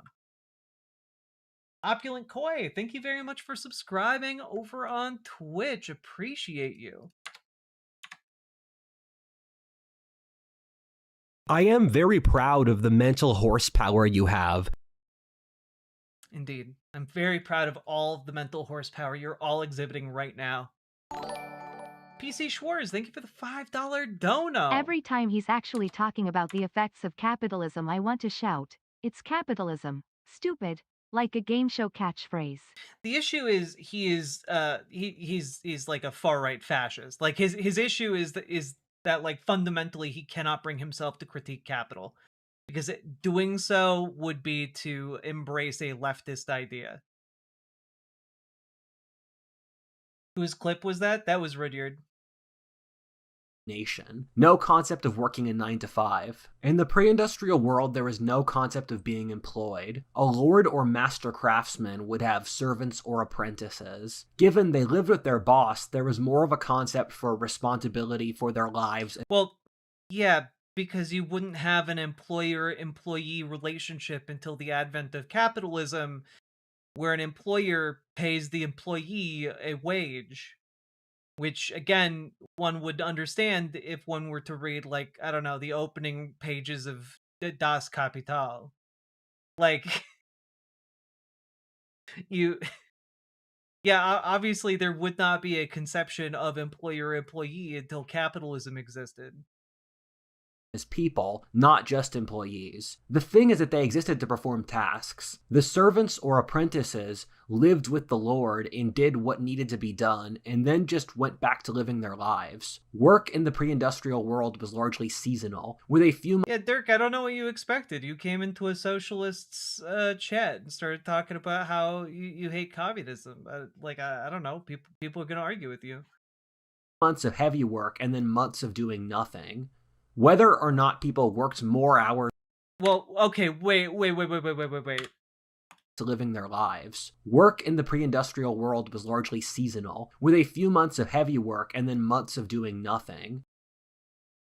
Common misconception, and again, if Rudyard had read any books about this particular life cycle of peasants and the common folk of Europe, he would know that, like, again, your days would not be spent doing nothing in the wintertime.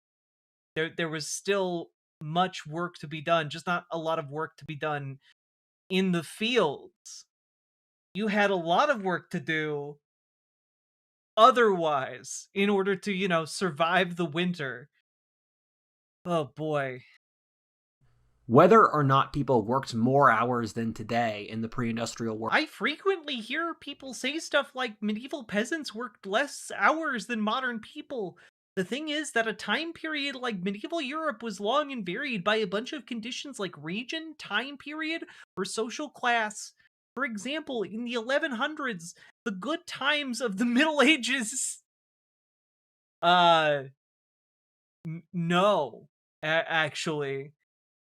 People worked less hours than today, and there was a good amount of prosperity and social mobility. However, once you get back to the 1300s, the bad times, most medieval peasants worked 2 jobs, while social castes had ossified with insane inequality. This is demonstrative of the entire pre-industrial world. In an agrarian society, you really can't work that many days a year due to how the seasons work. However, lots of pre-moderns worked extra jobs to make ends meet. Yeah, almost like a lot of people were property and living on their liege lord's land. And if they weren't able to provide enough of a gift to their liege lord, then oops, you're dead. World is complicated and varies massively based off time period and region, as I explained in this text wall. Furthermore, for the apprentices and servants, that wasn't expected to just be your life. Those were things you did when you were young, which you then grew out of.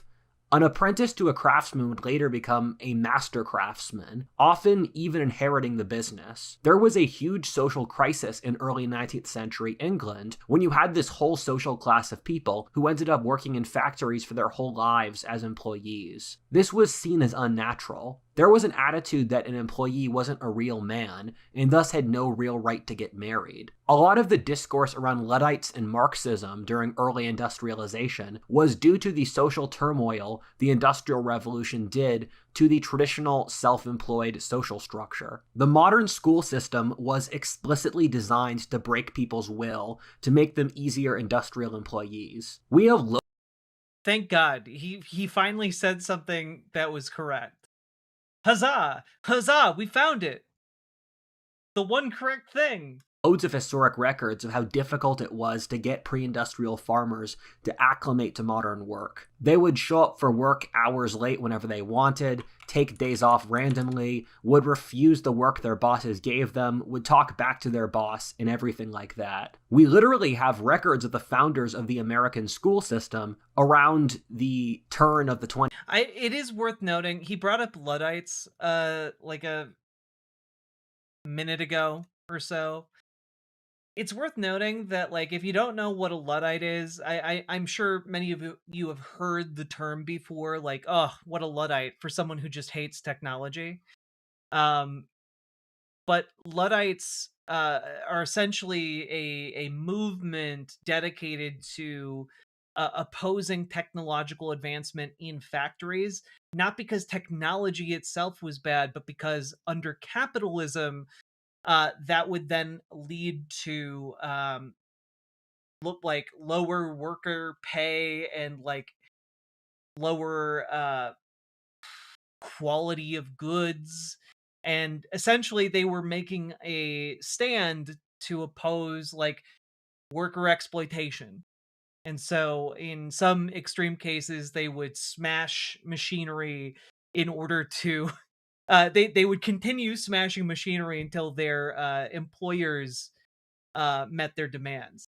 Basically kind of a proto-union movement. Yeah.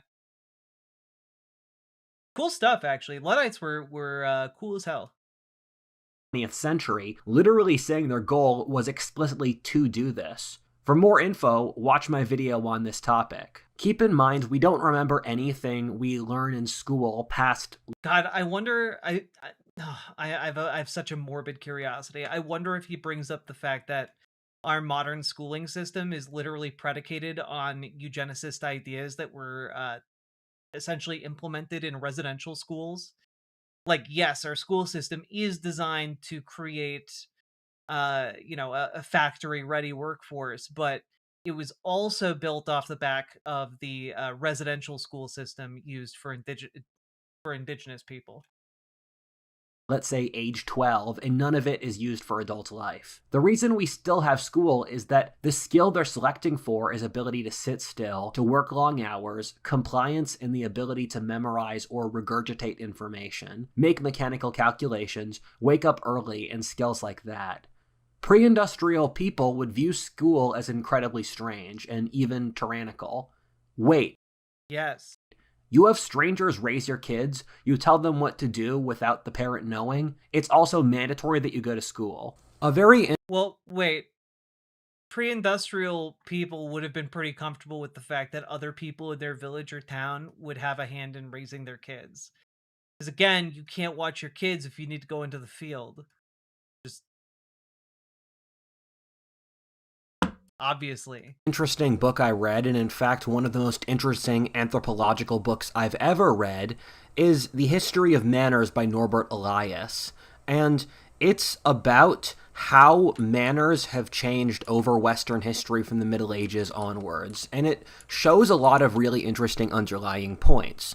An example of it is that people in the Middle Ages would cut up animal carcasses in front of their friends before eating them, or knights would write poetry about how much they loved the act of killing, or friends and family would have sex in front of each other, and it was a society with no sense of privacy, and things that would be completely disgusting in our society were seen as normal. And the reasoning he gives is that as society got more complicated, with more interconnected parts... Check if it's a Nazi author.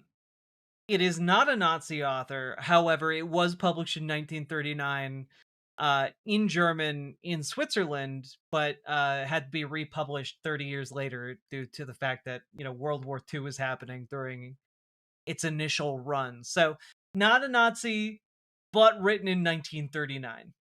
We don't want to see people we don't know do very private things.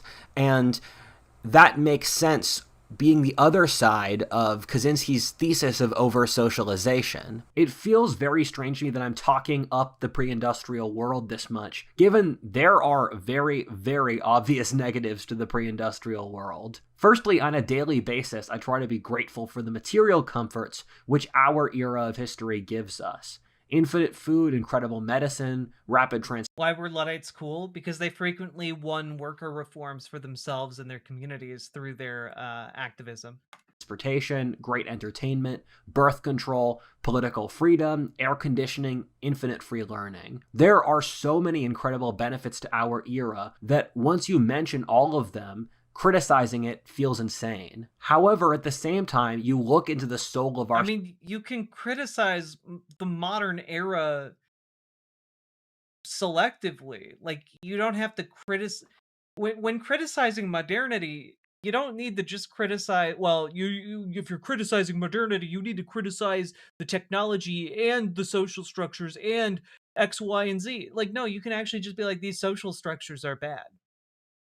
This economic structure is bad. Society, and you find something that's very, very sick. If you don't see it, it's difficult to explain to you, but for those who do see it, it's overwhelming. We can talk all day about how wealthy our society is, but it's also clear that something is very, very wrong. What the lesson here is that wealth is nowhere near the most important thing for happiness. Once you're out of poverty, wealth and happiness statistically have basically nothing to do with each other. I was having a conversation with my manager. Yeah, that is another recurring part of Rudyard's analysis, Sherlock Smoog, which is that he has routinely said that any books written after 1950 are effectively worthless. And so most of his histories and anthropologies and psychologies that he reads are from before 1950, which, as you might imagine, leads to an awful lot of inaccuracies in his criticisms. We're talking about people we knew. And also a very deeply conservative bent and racist bent to his ideas. Who were hyper woke and asked us if Texans, the state I live in, feel guilt for using air conditioning all year. What I told them is that air conditioning in Texas is non-negotiable. Without it, there would be an immediate migration back to the Rust Belt, which is where I'm from. Then I kept talking with my manager about the silly things climate change people push for, like the deindustrialization of agriculture or ending gas-guzzling cars. Europe is literally... Well, wait, we could literally end gas-guzzling cars. We have electric vehicles that are just as good now. Pushing for deindustrialization and degrowth, both of which, if pushed, would literally be mass extinction events. To get rid of modern agriculture... Again, the idea he puts forward in order to argue against, like, what amounts to sensible reforms in the face of catastrophic climate change, he has to put forward a straw man, like just a completely fabricated position, like, oh, you want to move away from industrialized farming? Huh. Well, I guess that means we're gonna have ourselves a total economic and global collapse, and billions will die. Huh. Stupid idea. And it's like, well, no, what they're advocating for is like phasing out like beef and replacing it with more effective like proteins and like essentially the ability for us to continue to eat meat and protein without having a colossal amount of methane put up into the atmosphere. How do we do that? How do we achieve that? There are ways to do it. Lab grown meat, for example, seems to be a pretty viable alternative, but it would need to be massively scaled up. But instead of like examining ways we could do this in, not completely self-destructive ways, he's just like, yeah, the entire earth would end, so this entire idea is stupid.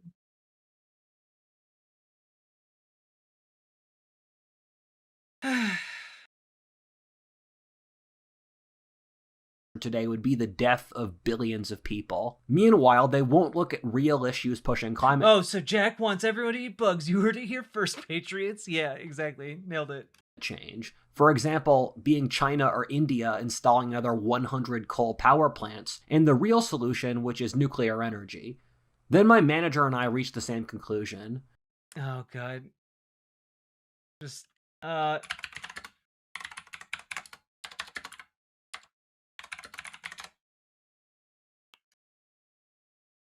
we...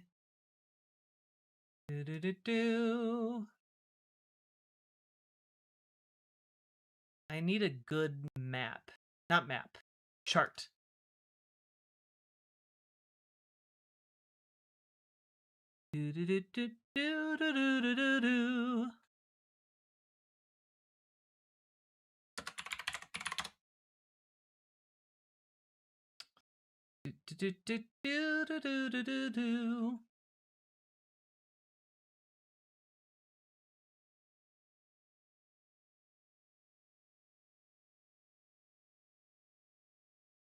Yeah. This year, marks the first time coal power generation fell in China and India. Electricity generation from coal in India fell by 3%, and in China it fell by 1.6%. The last time both countries registered a drop in coal power output was in 1973. This coming on the heels of essentially China adding a colossal amount of solar power generation capacity. So, like, it does not always have to be this way. The reason they were pushing for this stuff is that they wanted suicide. I've said in so many previous videos that the aim of the modern left is explicitly suicide. They want the end of Western civilization, whiteness, Yeah, their goal is explicitly suicide. That's why they're holding a sign that says people, not profit. Obviously, if you were against suicide, you would be holding a sign that says profit, not people. Industrial Revolution. Let's take them at face value, which they literally tell us to do. The reality is that the psychological pressures of the Industrial Revolution are so great that people can't bear them. Thus, the societies which have had industrialization the longest, the spread of the Industrial Revolution, 1920. No, no. This is a stupid map. It's a stupid map. God damn it! Like, industrialization took.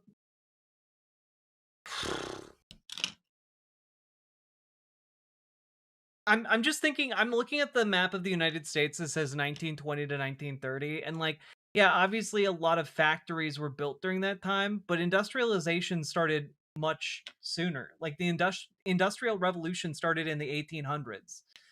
Like, just looking at America, my first thought is like the cotton gin, like the building of locomotives, etc. Like obviously, like the 1800s is like the era of industrialization, but like, yeah, you can trace it back to the 1700s, but like, we're looking at America like 1920 to 1930. All right. Also, the idea that Brazil over here industrializing in 2010. Brazil, famous for not being industrialized. God damn it.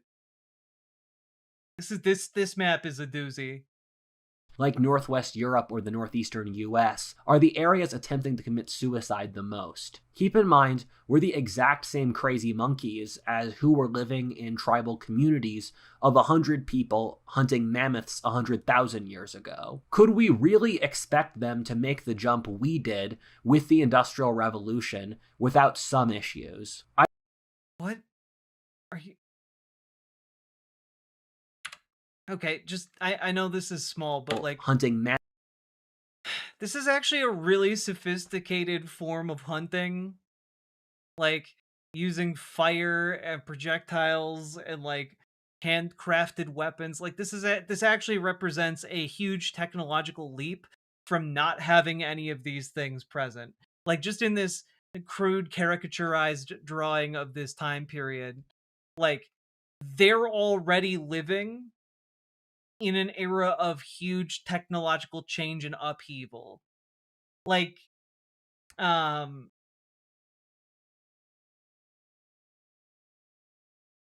during times like these, right, inventions like being able to transport water in a hollowed out gourd would have been considered groundbreaking, because it would have allowed you for the very first time to travel far away from any potable water source. It would have greatly expanded your range of being able to operate. And like, we're talking like, that would have been a colossal change to experience. Or the harnessing of fire, or like the creating a spear that is solid enough to actually damage a woolly mammoth. These are all quite advanced technologies compared to having next to nothing in a social loose knit social structure, you know? And I just using this image while talking about how, like, well, you couldn't expect them to undergo some social changes in industrializing without some problems, and it's like, yeah, no, they obviously probably had problems, because in the image you used they were already going through huge changes. God. Mammoths 100,000 years ago. Could we really expect them to make the jump we did with the Industrial Revolution without some issues? I think what's going on is the nihilism, dehumanization, atomization of modernity is a lot more damaging than anyone realizes. I think as a society, we're in denial since it hurts so badly. I frequently ask people I know, let's say you're dying in a ditch now. What do you have to live for? I had a moment when I was suicidal as a teenager, and I had that realization. For me, it was honor and my own pride as a man, something that my parents and culture had imprinted on me at a young age. I realized that was something I could live for, where if everything else in my life went wrong, I would still have that. Let me explain it this way. Our ruling class, or the bi-coastal college-educated globalist managerial elite, constantly shit on the Victorians as being repressed and a cold society. In general, when someone or some group isn't psychologically stable, you can look to their projections to figure out what their own insecurities are. I know a lot about the Victorians. Repressed or cold is not the right word for them. If you look at Romanticism, the letters they would write to each other, or even their view of history, it's very emotional, very dramatic, and they were very expressive. Yes, for sex, this is a very prude society, but keep in mind there is a lot of hypocrisy going on where there was a tremendous amount of prostitution and porn as well. Meanwhile, I'm a bit lost here. We are still talking about the Unabomber here, right? Because, like,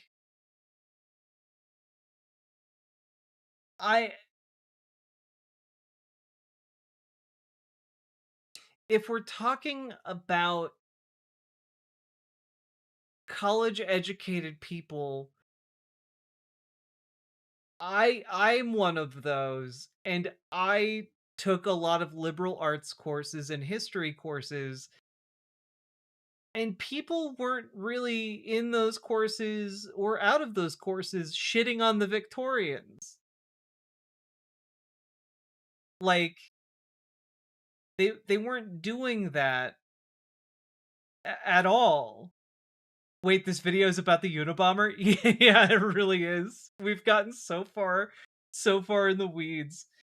But, like, no, we analyzed their art. We talked about, like, certain thought processes and systems and, like, cultural touchstones that they would have had. Like, obviously, we engaged with them as a sophisticated people because they were, with a lot of wild ideas and some really cool ideas and some really bad ideas.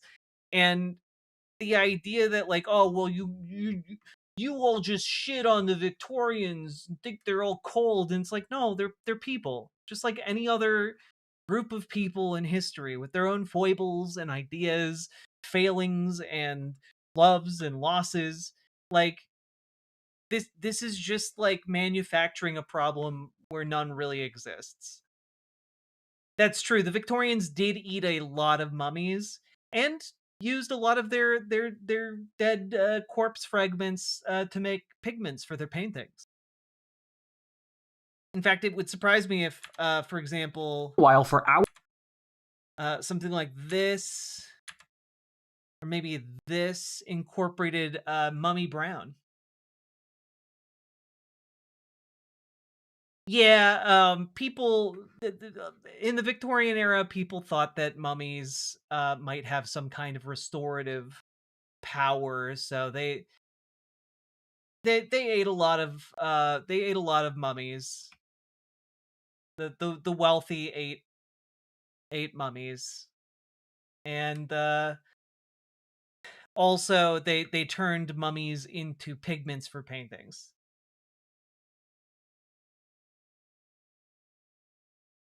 But yeah, like this might be Mummy Brown.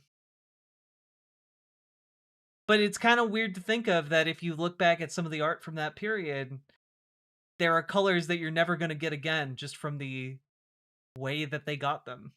It's very emotional, very dramatic, and they were very expressive. Yes, for sex, this is a very prude society, but keep in mind there is Yeah, they had mummy unwrapping parties. lot of hypocrisy going on, where there was a tremendous amount of prostitution and porn as well. Meanwhile, for our ruling class, they are very repressed. Repression is separation from our natural human urges. For example, being polyamorous and seeing your girl get railed by another man is very repressed and not liberating, since you are fighting your natural biological urges of masculine protectiveness. Hating your country is repressed. Oh boy, gosh, there's so many levels to what's going on here. What?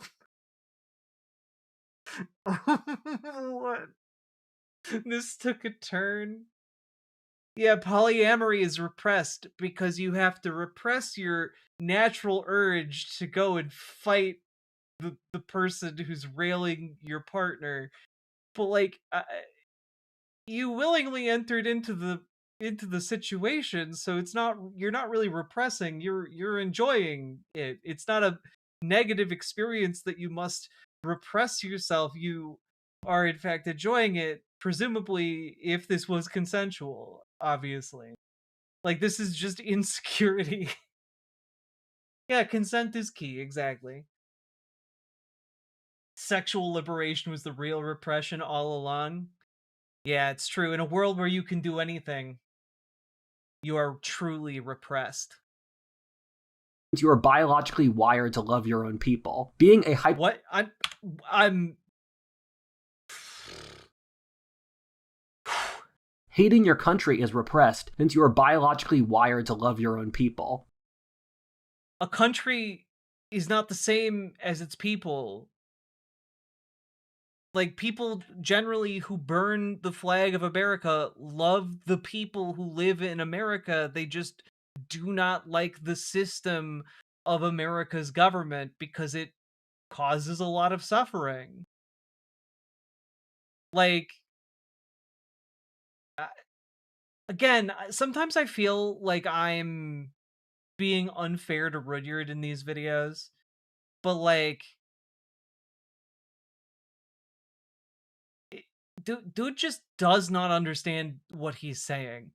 Being a hyper-rationalistic Redditor is repressed, given we're naturally wired to use magical and religious thinking. I'm not There is such a good argument for conservatism. Thank me later, rightists.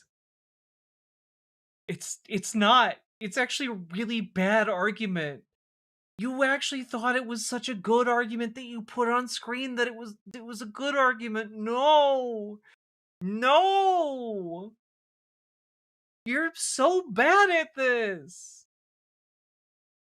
Is repressed, given we're naturally wired to use magical and religious thinking. I'm not saying these things are good or bad, but merely what our nature is. Our Oh boy, what? ruling class competes over how malleable and compliant they are. They compete over how much they can submit to authority. This is since in the bureaucratic industrial system, your ability to submit to the machine determines your I'm sorry, was he using masks as a stand-in for submitting to the machine?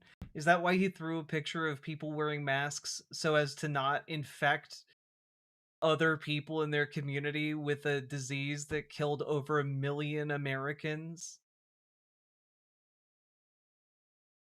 Yeah, truly just a test of submitting to authority for no good reason. Not like there was a fucking pandemic. social value. This is why we're such a feminine society, in which telling people no is taboo. Yeah, the oppressive machine of not dying of contagious illness.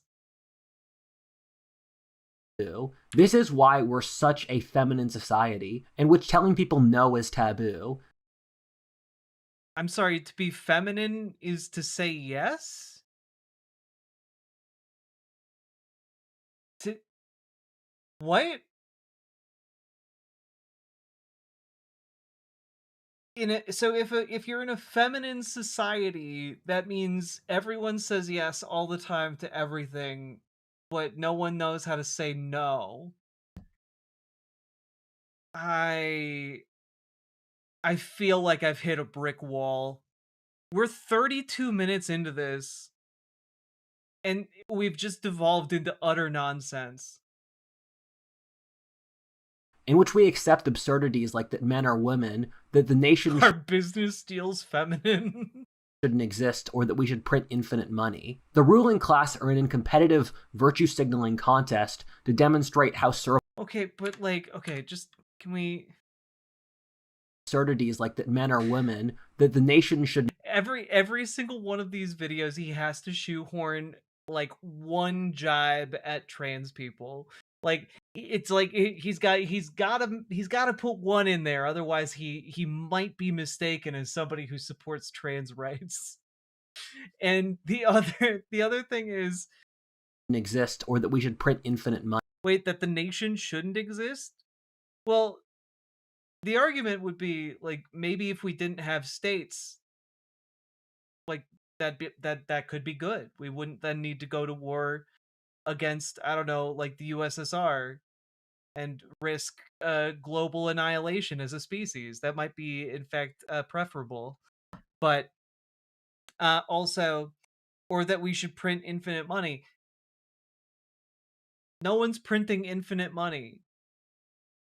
The Federal Reserve prints money, but not an infinite amount of it.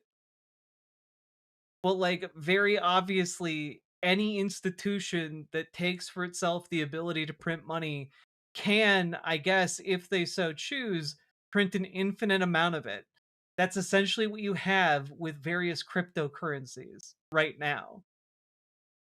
Like, even with like quantitative easing, like they weren't printing infinite money. They were quantifiable amounts of money. The ruling class are in a competitive virtue signaling contest to demonstrate how servile to the machine they are. Kaczynski wrote one of the best criticisms of the left that I have ever read. His criticism of leftism is so brilliant that it's easily become one of the top 10 most paradigm-building things I've ever seen. Yeah, man, you glaze that guy who built bombs.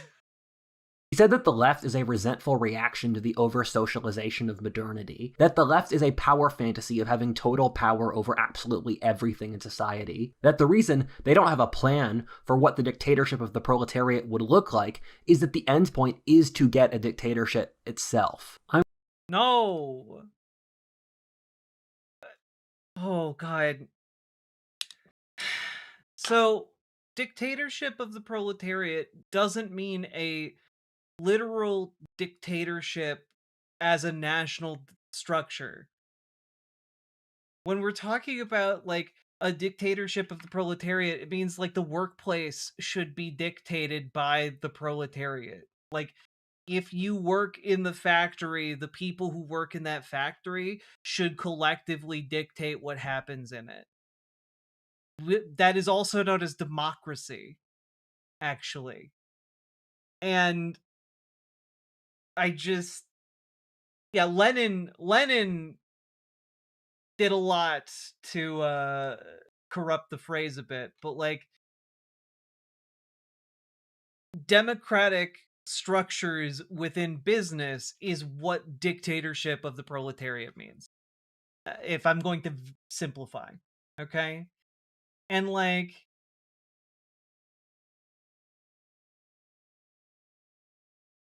again, actual socialism, actual communism is incompatible with authoritarianism of any kind, on the national level, on the business level, etc. And so like, this idea that, well, the left needs to control everything, that's actually not at all what is being sought out here. And I'm going to back that up because I really want to engage with some of these points.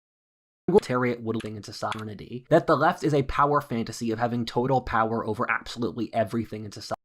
Yeah, okay, so because we come to over-rely on one another, over-socialize, we need a power fantasy because we feel aggrieved by the world, because we ourselves are too soft for it.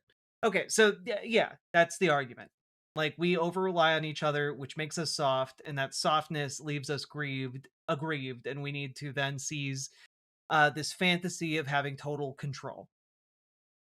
Which, again, I'd point out is not the left's ideology at all.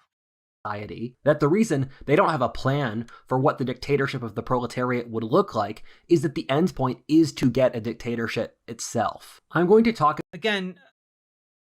I do want to point out another aspect here, which should be obvious, which is that when we're talking about Marx and what Marx wrote about the proletariat, etc., dictatorship of the proletariat, when we're talking about this, Marx was writing about an economic system. Marx was not writing about a, like, authoritarian state. Marx was not talking about this as a governmental system. He was talking about a critique of capitalism, the economic system, because he was writing about economics. And so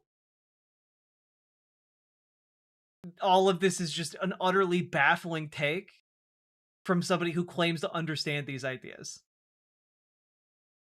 About this more in the video on the anthropology of the left, which I will write very soon. However, Kaczynski repeatedly keeps on crapping on the left in the most insightful ways. Shadow Taco, thank you for subscribing, or being a member, rather. Appreciate you. Thank you for making this show possible. I have ever seen. The great irony for the left is that they simultaneously push for contradictory psychological drives. Firstly, they seek to push over-socialization even further, in that they want to break human nature. The left wants to remove all animal aspects of humanity, whether sexual or family bonds, ethnicity, religion, martial values, honor, freedom, and the like, to be subliminated into the state. I guess this is true if instead of dealing with actual reality, you make up your own fantasy. So this is only true if you live in a literal fantasy world, which is a perfect analogy to bring up considering what is happening in this image. Frequently said in previous videos that a society in collapse will push its worst trait even further, while at the same time the left pushes for total liberation from any standards or responsibility. They also simultaneously want total power with no responsibility, which in itself is an oxymoron. This is like watching somebody rant and rave about, like, I don't know,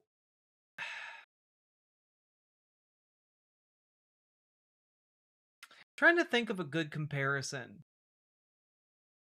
It's like if somebody were to sit down and try to explain nuclear power to you without having any idea how nuclear energy works, outside of what they learned from watching Godzilla movies. You know, like that's that's the feeling I have right now. Like, dude is sitting there just being like, yeah, the left wants this and this and this, and I'm sitting here as an actual honest to God socialist and being like, no, no, no, no, no, no. And also, I don't think you know how half of the things you just listed even work. Also push for the collapse What was that image even supposed to represent? I don't know, cool shit. of modern civilization and industrialization. At the same time, they want a fully automated space communist civilization. The problem is that nothing the left says makes sense as a coherent strategy, and it never has. It's a psychologically unhealthy person rebelling against conditions which they didn't evolve for. What I think happened is that through studies in ancient wisdom, women are more dependent upon community and religion than men are. Thus, women, with the removal of those... Thanks to studies and ancient wisdom. Trust me, bro, I got the studies and ancient wisdom right here in my noggin.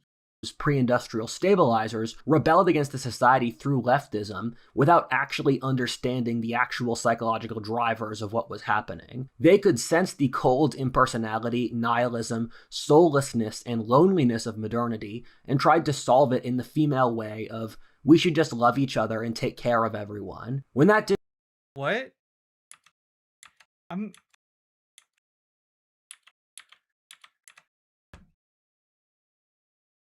To show a bunch of, like, suffragettes and be like, personality, nihilism, soullessness, and loneliness of modernity.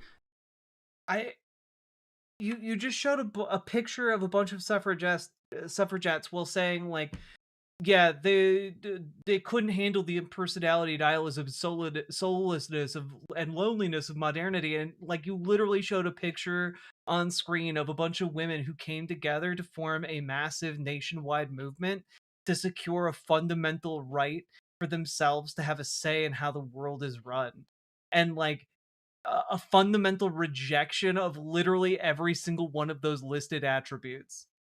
And I don't know, man. This can only be a product of complete illiteracy on his part. He might be able to read books, but goddamn, can he not formulate actual arguments out of whatever he reads? And tried to solve it in the female way of, we should just love each other and take care of everyone. When that didn't work, they begged to have the system burned down due to racism or climate change or whatever. Part 3. Yes, and... Okay, we've gotten this far. I think a lot of people... Oh, cool. So part 3 is that you do agree that the Unabomber was right, and what, man? including myself, could find themselves agreeing with Kaczynski up to this point. I think his explanations for the flaws of industrial civilization are brilliant and original. I frankly find... Yeah, only women love each other. Men are too strong for that. They stand alone on cool rocks as the sun sets, wind whipping through their short hair and across their muscled abs. Few other authors who have covered this in any kind of way, although it's clear that the Unabomber was drawing influence from Jacques Ellul and Lewis Mumford. However, the thing that I myself, and I would say most sane people, object to is what Kaczynski recommended after, and in fact, what he actually did. He says towards the end of his manifesto, which is pretty short and it's free online, so I'd recommend you folks... What he actually did? You mean make 16 bombs and kill and maim random people? Yeah. Read it after, is that industrial civilization will go in two separate directions on its current trajectory. He said that the 21st century would be the decision point for this, and that choices would be made which would change said trajectory in that time frame. Yeah, don't listen to anyone named Mumford or their sons. The first would be that the psychological pressures of modernity would be great enough that it would collapse naturally. He said this would be promulgated by mental health issues, collapsing birth rates, rising crime, collapsing standards of conduct, and that sort of thing. You could very easily see wokeness or the collapsing birth rates as a form of this. A collective social just giving up. A sense that there's not really a point anymore. As longtime viewers of the channel would know, I agree with him. I have made so many previous videos talking about the global crisis that the planet will face in the 21st century. Yes, a global crisis in no way related to capitalism. Instead, it has to be related to a spiritual or social illness, not the globally omnipresent system that embraces periodic crashes of catastrophic size and scope.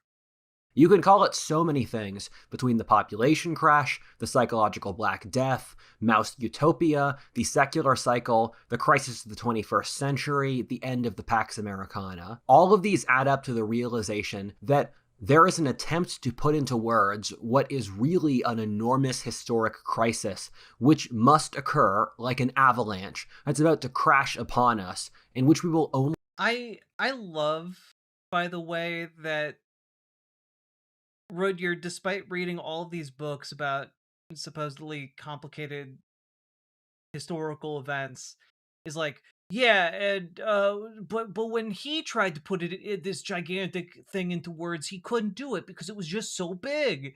Like we've put really big movements and really big ideas into words before. Like, don't you're just copping out of the fact that like this is bullshit, you know? Understand after it's happened. However, the Unabomber's second scenario, the one which terrified both himself and I, is also on the table. With genetic engineering, AI, and other technologies that we are gradually changing human nature in order to deal with the compliance required by the industrial system, we effectively turn into soulless hive creatures like ants or termites. Keep in mind That that's so stupid.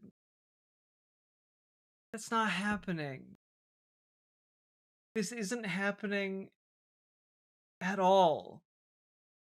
Like, at all. And to the degree that it would be incentivized due to our economic system, not because people are just sitting around and going, well, honey, do you want to become a ant or a termite today? I'm feeling more of a termite behavior. I think that would be good. After all, we have to go join the human hive. Ha ha ha. And then, like, the wife goes, "You're right, honey. Let's be ants for today and vomit chemicals into each other's mouths because it's more efficient." Like, he believes in souls, like, literally. Yeah, he literally believes in the spirit world, which was addressed earlier as we went through the opening minutes of this video because he brought it up. we already use genetic engineering on animals, so the technology's already been used for decades. This is a lot like the terrifying scenario Yuval Noah Harari lays out in Homo Deus. Something Kaczynski brings up is that this might not even be accomplished by a cruel top-down authoritarian government, which people would expect. Instead, let's say with a humane social democracy that starts using genetic engineering to help people with physical illness. Then they start using it to remove mental illnesses like depression, but the problem with that is that by Oh, yeah, man. Just tweak your DNA and you can get rid of depression. That's how depression works. doing this, you're removing the free thinkers, or the people with independent spirits, or who are sick in a system which is designed to naturally make people sick. The sensitive are those who are hurt the most by modernity. After a couple generations, what would be left of the human character? You would, after a small amount of time, hit either Brave New World or 1984. We're already seeing some of the foreshadowing for this. An example in Canada being the assisted suicide. Even for mental health issues, it wouldn't take much for them to say political opposition are naturally mentally ill, much like what occurred in the Soviet Union. You mean kind of like what you do to trans people all the time? Kind of like what the conservative right does about trans people, claiming all trans people are mentally ill all the time so that you can demonize us and, make us more valid targets for violence. Okay, yeah. And say that they need to be put down for their own good. Alternately, with the World Economic Forum, they talk about degrowth, and Yuval Noah Harari called half of the population useless eaters. What these types of people publicly aim for is using automation and genetic engineering to crush dissent. I mean, construct a utopia. I'm literally going to say this is all stuff that they're publicly saying that they're doing now. I really want to stress. Yeah, and I just want to point out the World Economic Forum is a gathering of capitalists. It is a movement and a group of people who represent capital. The problem you keep coming back to over and over in these videos, Rudyard, is capitalism. Capitalism here is the guiding principle.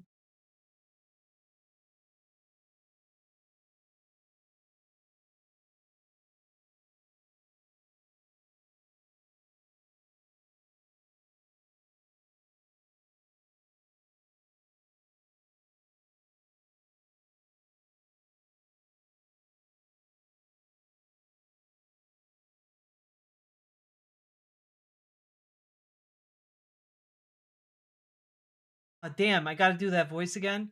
Mirror X Shard, thank you for the $5 super chat. Let me tell you in my nasally, whining voice about the natural masculine urges. Ugh. There we go. Nailed it. There's no sound? There's sound! Yeah. There we go.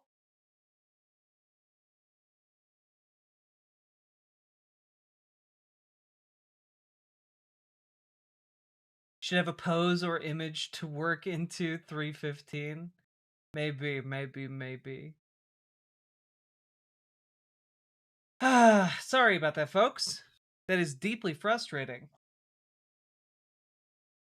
As a useless eater, I ate a really good Poke Bowl today. Hell yeah, Daphne, definitely.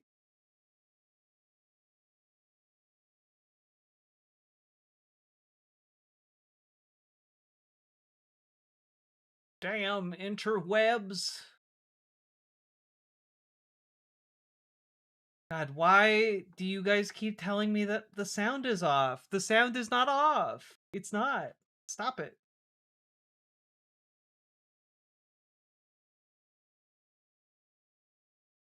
I can hear? Okay, thank you, Princess Mouse. Okay. Let's keep going here.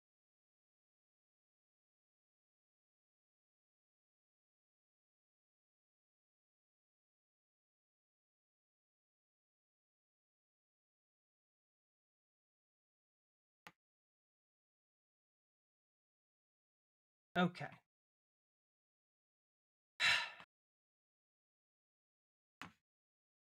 So anyway, he's complaining about a capitalistic system while saying they are controlling the world. You can kind of see where he's going with this, you know? This. The thing that makes humanity beautiful is our individuality. It's our inner soul, our ability to sense the world and feel pain. When you remove that, we've lost the game of human history. Say goodbye to literally everything you care about. It's the equivalent to Mordor winning in Lord of the Rings. The world these kinds of people would make would turn humans into cogs or machines, not even.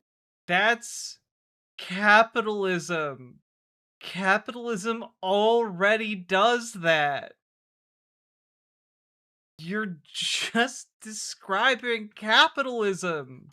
Animals. The human spirit buckles under tyranny, which is why evil must lose inevitably. And why how maybe we should be rejecting tyrannical structures for our work lives that exist in our day-to-day experiences of capitalism. Maybe we should be rejecting tyranny in the workplace and replacing it with democracy. I don't know, just some ideas.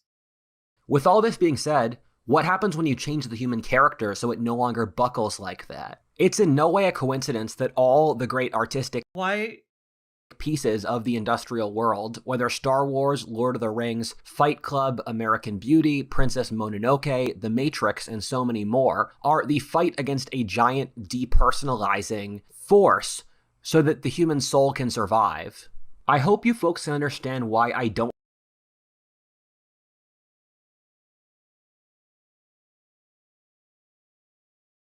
Oh, God. The level to which he does not understand the pieces of art he just listed is honestly mind-boggling. I love when right-wingers reference The Matrix. Yeah, they don't get it's a trans allegory. And not only that, but like, you're referencing Princess Mononoke as like fighting a large depersonalizing force. I mean, it's literally Princess Mononoke is about like the very process that you've been arguing against, this modernity killing pre-industrialized life. Like, it is specifically about that occurrence. It's just told in an allegorical form, and it's really beautiful and brilliant and sad. But like, he's not interested in actually engaging with any of this content. It's just referencing. Think the Unabomber was crazy. The calculation he's making from his perspective is completely rational. I frankly would have done something similar if I was him, but different in one important Buddy, what? What? way. I would have known in normal circumstances He got a shout out by Curtis Yarvin. Yeah, this guy has talked to Curtis Yarvin several times. no one would read this. One of the great points Kaczynski makes is that even though we have a legal freedom of press with the big news stations that control everything, and so the reality is that Oh, the big companies? You mean the companies that are controlled by capitalists and venture capitalists and investors? You mean those companies? Those publicly traded stock assets that need to maximize their profits at all costs? Huh. Wonder if that has anything to do with capitalism. is mass control over information dissemination in a way that didn't exist 200 years ago. To be fair, one of the biggest things this channel does is trawl for obscure but brilliant 20th century authors that were completely forgotten by history. If he wasn't a terrorist, I would probably have never heard of Kaczynski's work, even though my job is looking for forgotten smart authors, since he wasn't operating in my chosen field of history or anthropology. If I were Kaczynski, I would try to do I can't believe that the end of this is, terrorism. What an effective way to get your message across. I can't believe that this is what you're taking away from it, man. something crazy to get people's attention. I would probably start making hyper-controversial statements, maybe throw a huge raffle. With all that being said, I'm not sure any of that would actually work. You'd have a bunch of controversial statements and then a raffle? What the hell? Where I, and I think most other people, differ from him is in his acts of terrorism. At the end of his manifesto, he says that we should forcibly try to destroy the manufacturing ability of industrial civilization, literally fomenting hatred of technology itself and attacking those who work in the field. The thing, though, is that this is a terrible strategy. If he asked me, I would tell him that would only result in invalidating his cause and turning the entire ideals of the organization into a social taboo. It would work if the general public disliked technology more, but the reality is that the average person loves the conveniences of modern technology and never wants to part with them. I think Kaczynski was in a tremendous amount of pain psychologically and needed an easy or quick solution. He was feeling powerless and so tried to do the most direct route. I also get the sense he was a man who reached a point where he didn't really care much whether he lived or died. I don't approve of his terrorist activities, but I will point out that he won. He's gotten to the point where his ideas are very widely circulated. Hell, we're currently talking about them on this channel, and most of you know who he is. Yeah, we know who he is because he's a famous terrorist. Most people don't know who he is because he had a lot of great ideas. So, like, we aren't typically talking about Ted Kaczynski for his wealth of incredible ideas. Typically, it's to point out he's bonkers. Does he think most people read his manifesto? I guess so. But, like, most people don't. And those who do generally are able to understand that it is a contradictory work of, like, deeply flawed reasoning. And, like, it is only a tiny, tiny minority of people who read it and go, huh, there's some good ideas in here. We should hate technology. Like, no. Again, it completely misidentifies the problem. with our modern society. The struggle of the 21st century is as close as he believed it would be. He might actually have indirectly changed the tide of the conflict. I don't think Kaczynski, if he saw the results of what his actions would be, would have been disappointed with the result. It's comparable to how I've said before that he only died like a couple years ago, man. Yeah, he saw the result. He was aware. Al-Qaeda won 9/11. He was aware and he killed himself.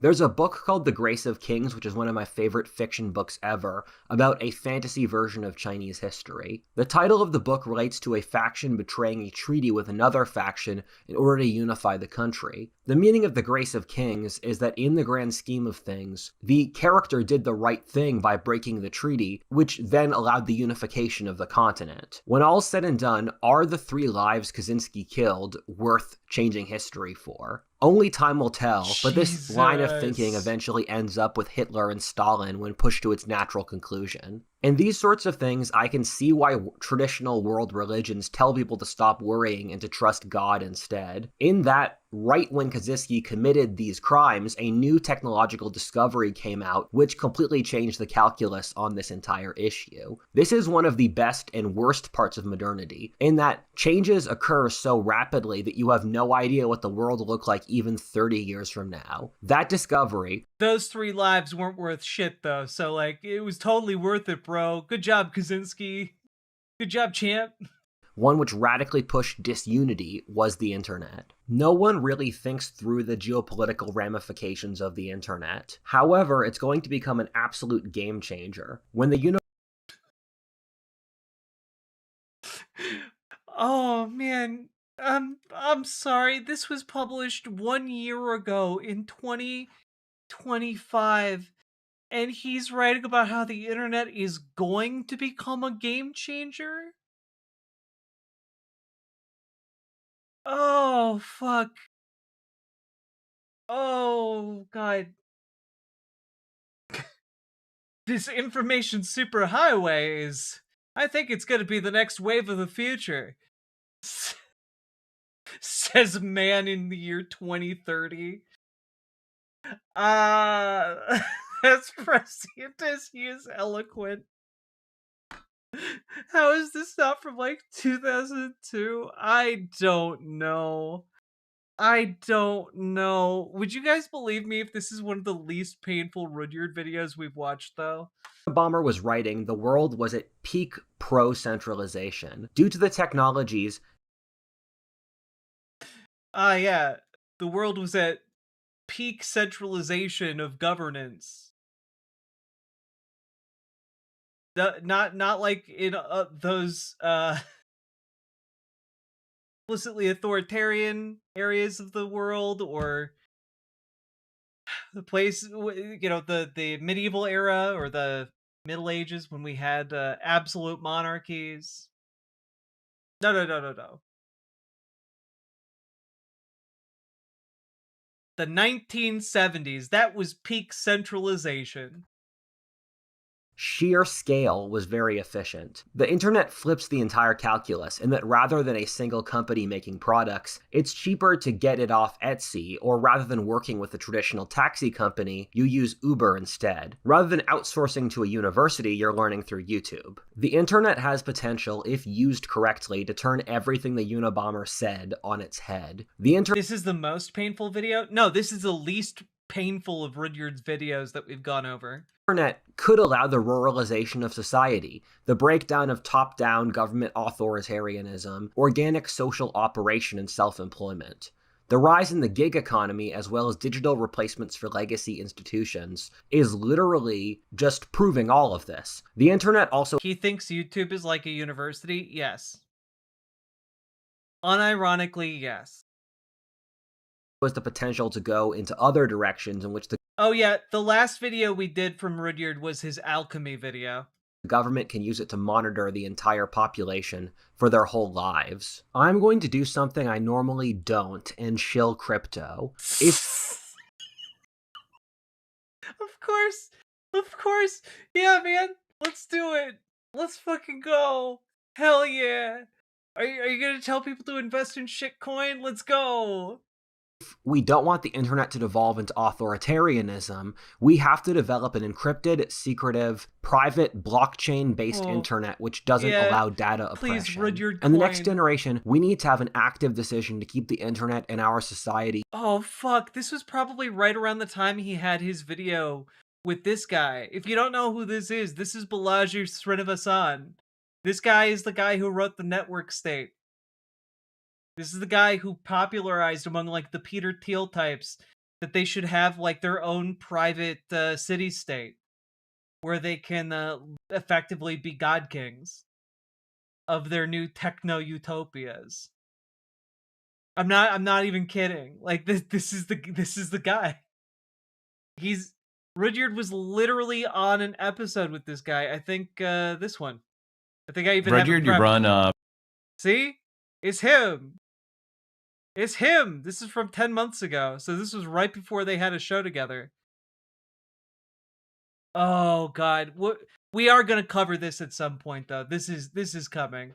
This extraordinarily cursed team up is happening. By extension free. Balaji does a lot of this stuff around this topic and has built a movement around making sure hierarchical authorities can't use the internet to control people. If you're interested, check it out. Yeah. Look, I'm all about preventing people who want hierarchical authorities controlling folks. I want to fight that. I want to fight that idea. Which is why I'm partnering with this guy whose entire political outlook right now is creating fascist city-states run by techno-billionaires who use technology and surveillance to suppress everyone who lives in their city-state.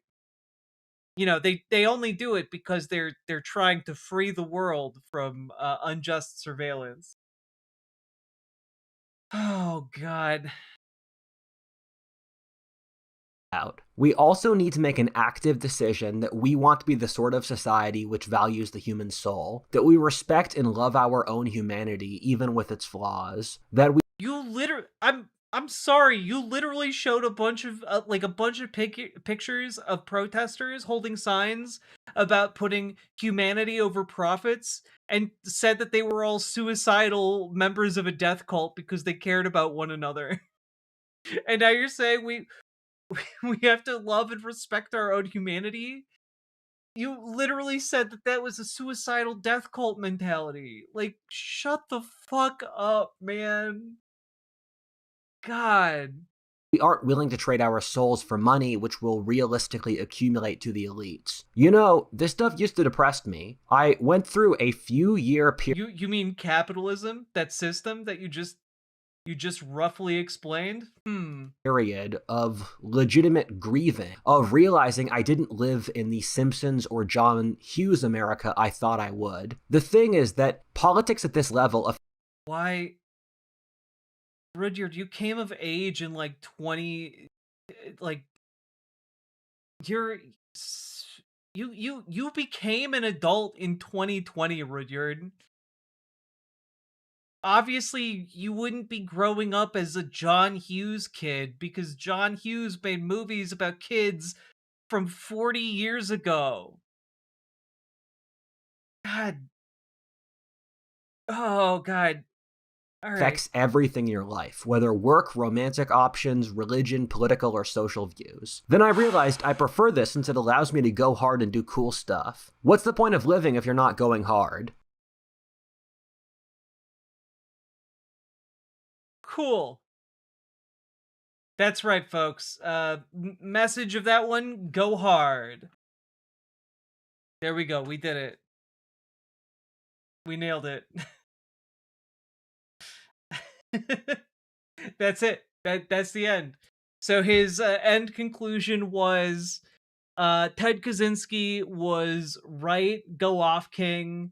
I might have done the same as Ted Kaczynski cuz he did so much cool shit and everyone all heard about him and his ideas because of the terrorism. So actually it was a pretty successful strat. And good ideas. He hated the left a lot, and I think that's brilliant. Like, that's ultimately, like, that's the argument in a nutshell, but I made it in less than a minute, and it took him almost an hour. Pooh, that mountain of madness, though. That's gonna leave a mark on your psyche. I'm going limp. Yeah, sorry. Sorry about that. Oh, fuck. But there you have it, folks. We made it through. It only took us 3 hours to get through a 46-minute long video. Good job, everyone. We did it. Are we watching more from this dude? Not tonight. Not tonight. But folks, if you got anything out of that, hit the like button, hit the subscribe button, hit the follow button. Consider supporting this show financially, subs, donos, memberships, super chats, etc. You guys make this show possible, and get organized, folks, because guess what? Folks guys like this, they're getting organized. They're the ones showing up at like your local town hall if you don't show up. Okay, so get organized locally, join your local Dems, join your local DSA, radicalize your Dems, make your DSA more effective. If you need help, join our Discord, reach out to GamerG for help with your DSA, reach out to Dragonfly for help with your Dems. And last but not least, check out ImogeneOlivia.com, gender euphoric lingerie designed from the ground up for trans femmes. It is comfortable, it's wonderful, non-tuck lingerie, tested on cis men, cis women, non-binary folks. It's very, very comfortable. I'm wearing it right now.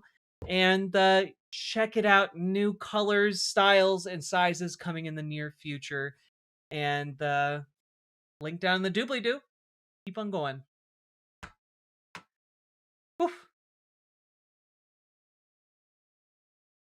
How are we doing?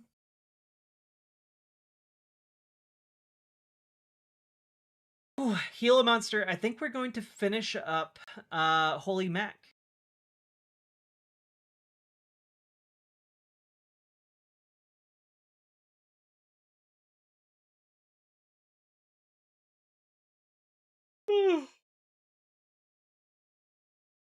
You did indeed, Hypervisor. I'm sorry.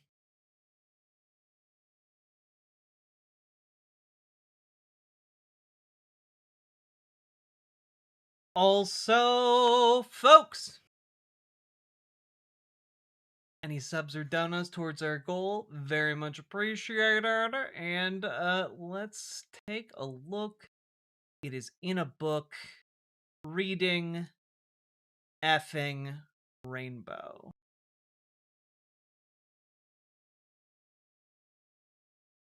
Okay.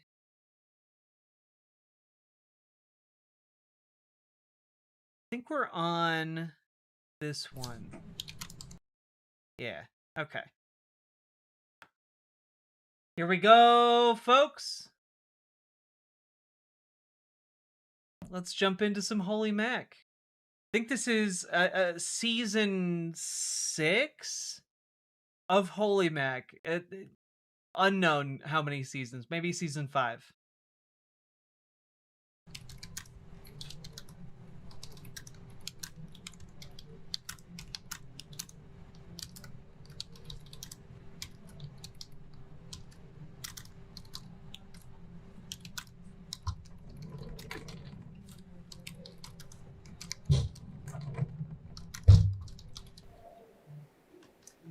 Hey, Charlie, can I write an episode of Holy Mackerel? Yeah. Yeah, why not? Yeah, sure. What were you thinking of writing about? I don't really know yet, but I was told Holy Mackerel is trying out different hobbies, and one of them script writing, so I was going to sort of bounce some ideas off of him and see what he thought. Cool. Cool. Cool, cool, cool.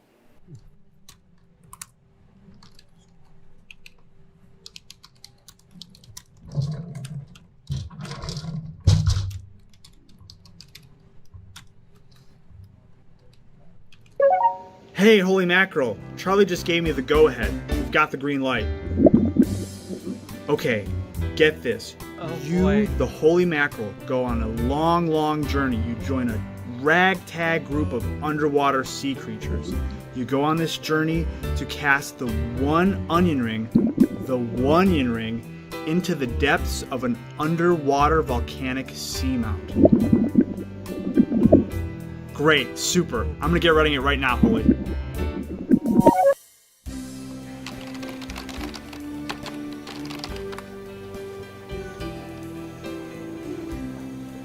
They've been very inconsistent with the gloves.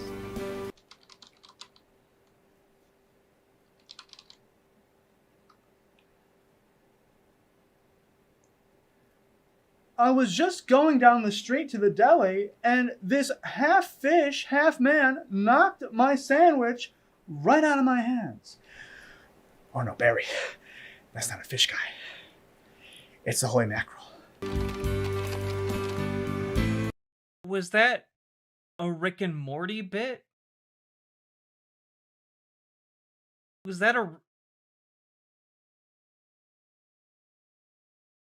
Okay.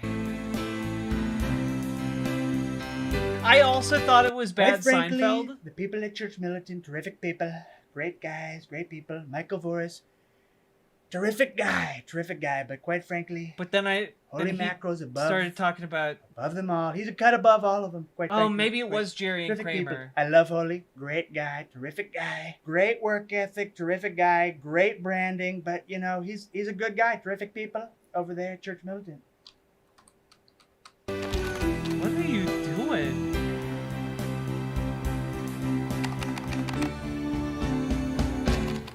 Hey Churchill, what'd you do during last summer again? I told you I spent it working with my cousin helping Holy Mackerel and enforcing Canon 1251.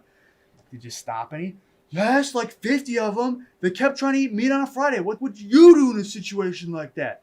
What kind of technique did you use? The way of the mackerel. What do you think? Was that Napoleon Dynamite? I want these 2 vortexes on the site by the end of business today. But I was going to go to the Vega Market to get some energy drinks. You're going to have your sugary drinks after you've done your editing.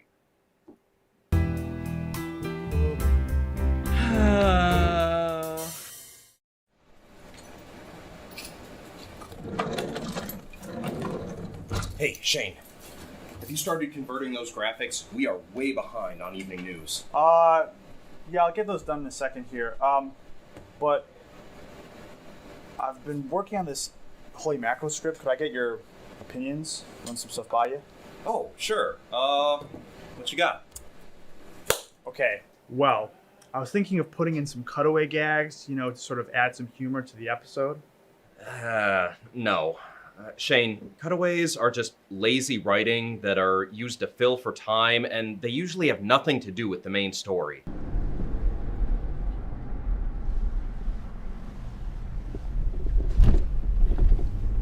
Hey! Hey! What? Hey! Fuck. No! What are you doing out here, Fried? What are you doing? It's Friday! No meat! No! No! What are you doing out here, Fried? It's Friday! No meat! No meat! What Fried! the fuck no is meat, that? Fried! Just a chicken! Plus, we're gonna have to come in on a Saturday to shoot it, and I really don't want to do that. Yeah, okay, that's a pretty good point. Was he a chicken? What about this? There's this one scene I'm writing. Can I show it to you here? I'll be me, and you'll be Holy. Okay. So my character says to you,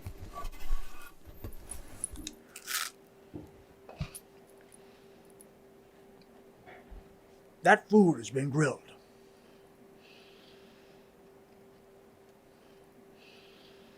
That food has been grilled. It's called Shane. See, I cooked all the meat, so naturally I get the fats that melt underneath it.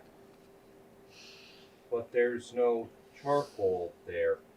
This is a movie scene. Do you understand? You understand, Holy. That's more to the point. Do you understand? I drink your water. I drink it up. Every day, I drink the lemonade from Minute Maid. Come sit down again. The vibes of this are very weird.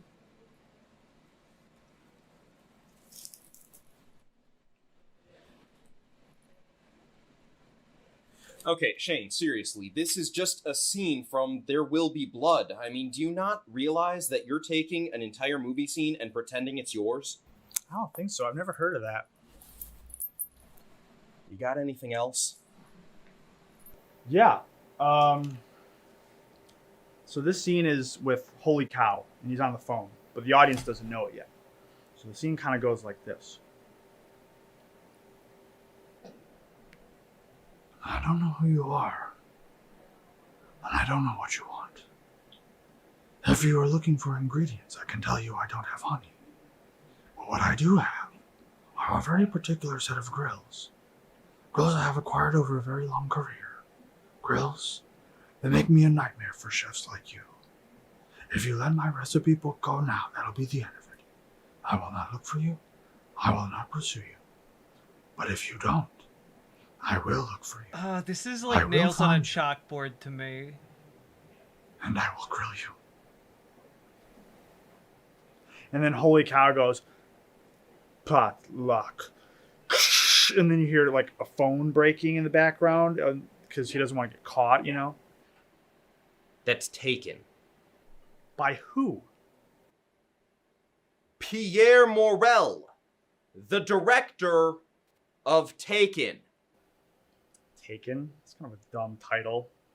Uninspired, if you ask me. Oh, boy. Well, I do have one other idea. It'd be the climax of the episode. Hello, Stella. So my character, right, would say, "This is St. Mike's!" And then he fights a bunch of, like, sandwich-wielding bad guys, but he does it all in slow motion. Mm-hmm. Okay, so I'm not sure if you're referencing 300, the Holy Mackerel episode, where we reference 300, or if you're just making fun of me at this point. If you're just going to shoot down my ideas, maybe you should be able to take a little bit of criticism yourself. What do you mean? Last season you referenced One Punch Man, Rocky Balboa. That is totally different. We were telling a story that shared themes with those other stories. Like a shot-for-shot remake of a Simpsons meme? Steamed Sam's? Okay. Really? Okay, you know what? I am just trying to help here. You know, give some constructive criticism. Get his You don't have ass. to shoot down all my Steamed ideas. Sam's was ass. You know what? Thanks anyway, but I don't need your help. Holy Mackerel understands my ideas. Thanks anyway. Fine by me. Everyone loves steamed hams.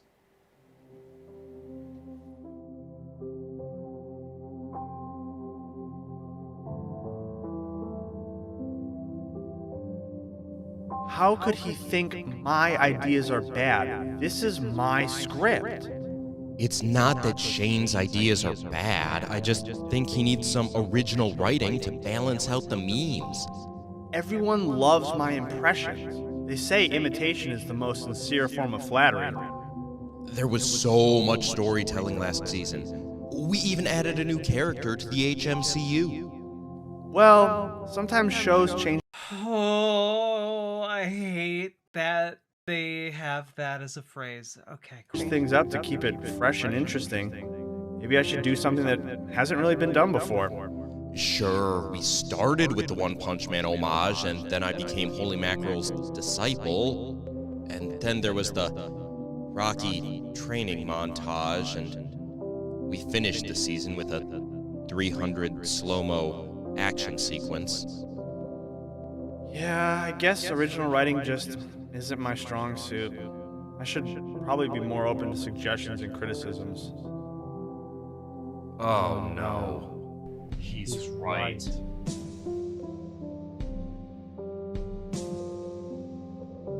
Now smooch. Be gay.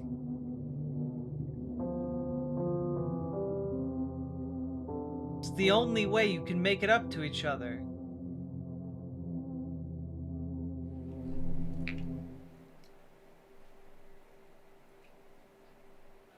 Hey, Shane. I was just come to see how the script writing was going. Yeah, JP, not so great. I think you were right. I was relying too heavily on references and impressions, and I really shouldn't have shot down your advice so quickly, so I'm sorry. Well, thanks, but, I think you were right too. The last season, it had a lot more references than I first realized, but, overall it was still a good season, so I don't think original writing is necessarily the key to good storytelling, so I'm sorry too. I guess what I'm trying to say is, you know what? You could drink my milkshake any day, pal. I don't think Charlie's ready for this yet. Besides, I know I can do way better. Which is why I'm turning over a new leaf. I'm gonna bury this. You could just delete it. No. This is something I gotta do. It's gotta be done. Well, you gotta do what you gotta do, so, let me know if you need any help with that. So, I know a cool place beans? we can bury that. Cool beans. Cool beans. Cool beans. Cool beans. Cool beans. Cool beans. Cool beans. Cool beans. Cool Bean. Bean. Cool Beans. Cool Bean. Bean. Cool Beans. Cool Beans. Bean. Cool Cool beans. Cool Beans. Bean. Cool beans. Cool beans. Wait, what are we doing? Yeah, that was weird.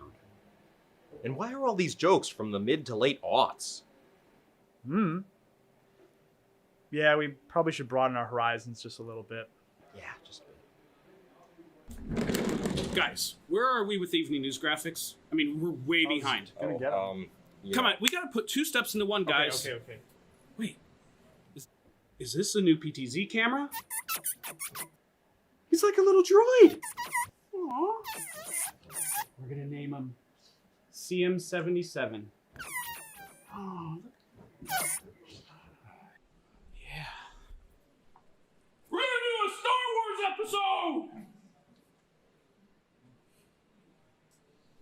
Okay. Oh boy. Recording and action. Hello, I'm a weird air-breathing human, and I'm about to eat a burger in direct defiance of Canon 1251. Oh no, it's the holy mackerel. What will I do?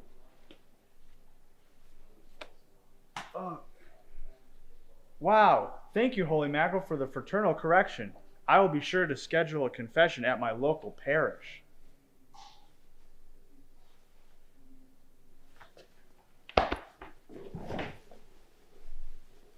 The fraternal correction?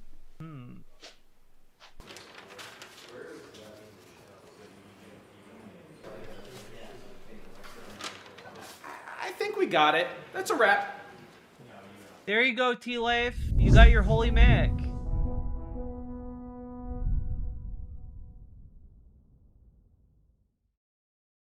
From the place where he dwells. Who's Saint Michael anyway? I mean, the Saint Michael they're talking about is the church that is the main base for the church militant. He gazes on all the dwellers on the earth, he who shapes the hearts of them all, and considers all their deeds. A king is not saved by his army, nor a warrior preserved by his strength. A vain hope for safety is the horse. Despite its power, it cannot save. The greater good. This will not end only in Ukraine. This will go above and beyond. You think that this is just the beginning? That's really Oh, I definitely do, yes. Because of the bombing of civilians in multiple cities across the country, this is not going to end here. We're dealing with a delusional man that has been lost in his own. Just the Last night, the biggest nuclear plant in Europe was threatened because they were bombing it. So nobody is safe. It's not a battle of... What's up, Charlie? Hey, Alex. We still working out at lunchtime at the Fortress? Yeah, why wouldn't we be? You know, The I Fortress? just God, don't call things that. God. The Fortress. How are you so online that you can make a bunch of these online jokes, but you are not online enough to understand you should not call something that? Oh boy. Oh no. Oh no no no. making sure, confirming. Yeah, of course we are. I was gonna ask Mac if he wanted to join us. Mac? Holy mackerel. Yeah, of course. Yeah, that sounds good. Yeah, apparently he's trying out new hobbies, and I heard he was interested in bulking up, so I wanted to help him out with that. Sounds great. But I was wondering, what are we doing today? It's leg day.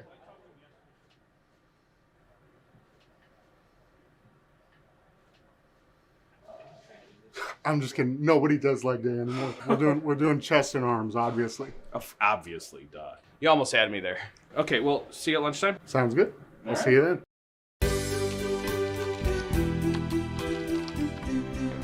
Hey, Matt. Charlie and I are going to the Fortress basement at lunch to work out. You want to come with us? Yeah, pump iron, bulk up, that type of stuff. Oh, you already have a trainer? Okay, no worries, it's no biggie.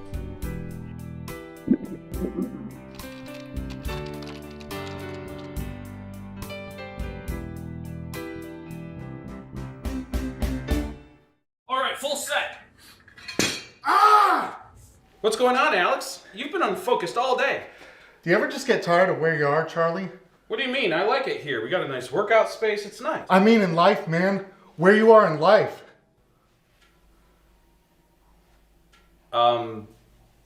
What's going on? It's holy mackerel, man. I'm the whole reason he got inspired to work out, and then he just goes and pays a bunch of money for some trainer? Like, what's the deal with that?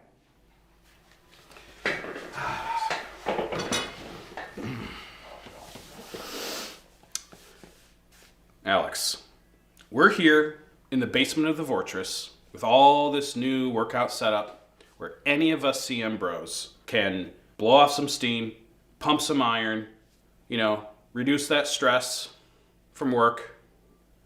And so my suggestion to you is you forget about Mac, you forget about... I'm just constantly confused. Is there supposed to be jokes in here? Yes, this is what passes for conservative comedy. Conservative Christian comedy. About his trainer, whoever that guy is, probably overcharging Holy Mackerel by a large margin. Yeah, well, he's missing out on learning from the best. Well, speaking of that, maybe you can show me that form that you were talking about. Right, okay. We're going to start with a moderate weight here. Why don't you just lay down on the bench? All right, where do I want to put my hands? Yeah, so you're going to put your hands here and here. All right, like that? Yeah. You want to inhale as the bar is coming down, exhale as you're pushing out. All right, and you got me, right? Right, yeah. Let's go. Let's get 10 reps out of this. Okay. Here we go. Here we go.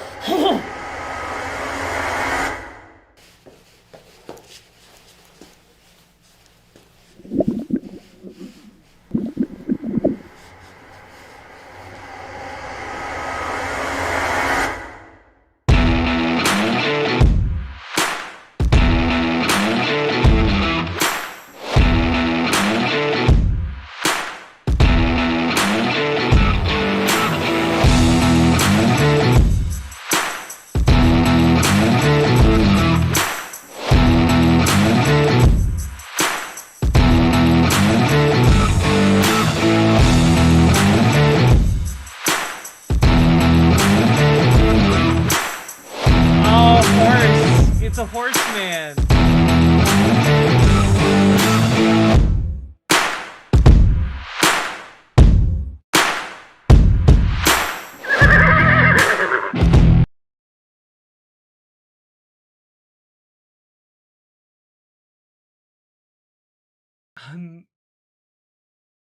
I don't know.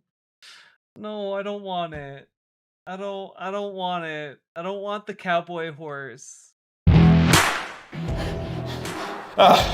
right, I think I got it. I don't got it. Ah.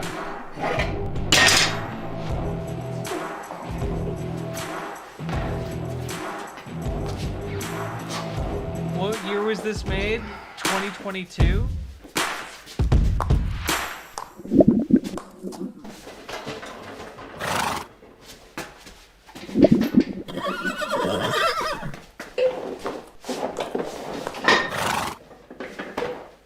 I just have to say, the focus on the belt buckle was very homoerotic.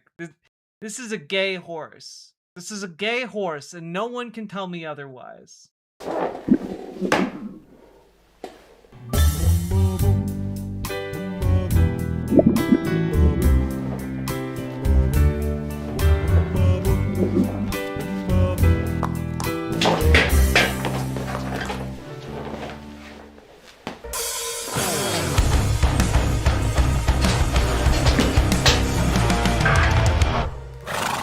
Do not lift weights this way. That actually made me really upset. That horse will guy hurt- doesn't even have good form. Yeah, you'll I mean, hurt what yourself. use is all that brute strength if you can't even use it efficiently?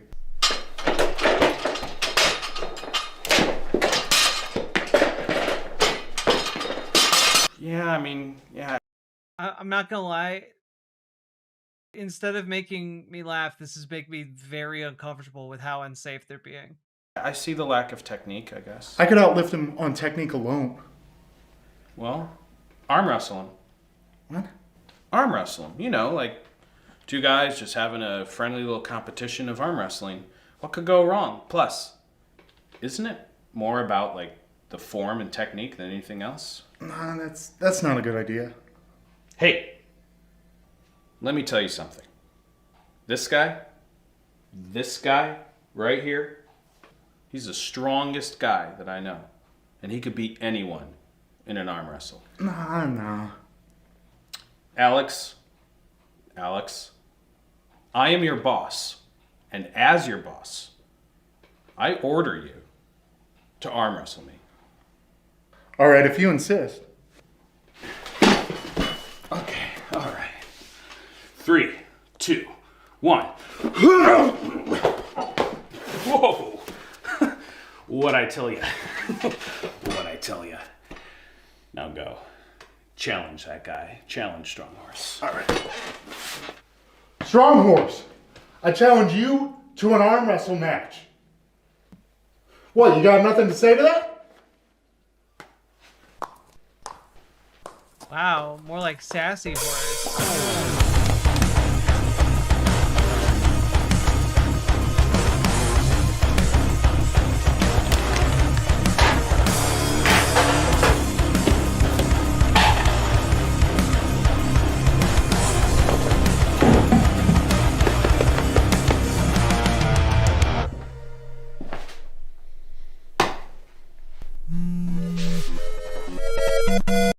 I'm not gonna lie, I would not I would back out of any kind of arm wrestling match with a horseman who did that prior to shaking my hand. Sorry to break it to you guys, but lunch is over. We gotta get back to work.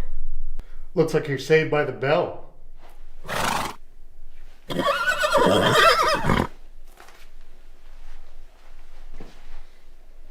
I'll see you after work.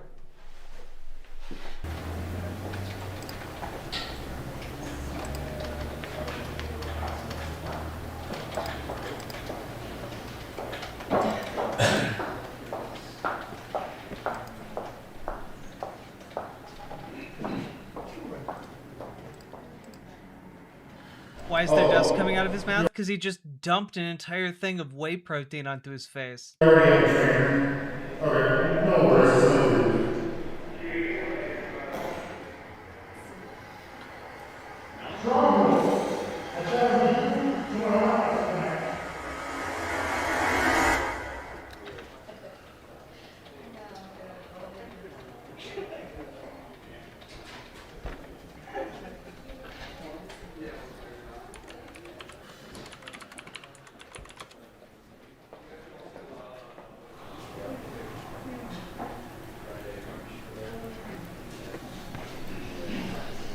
Alex, it's time.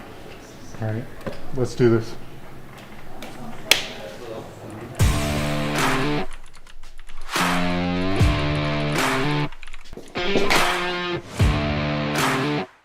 All right, gentlemen and horse people. You know the rules. Arm wrestling on go. 3, 2, 1, go.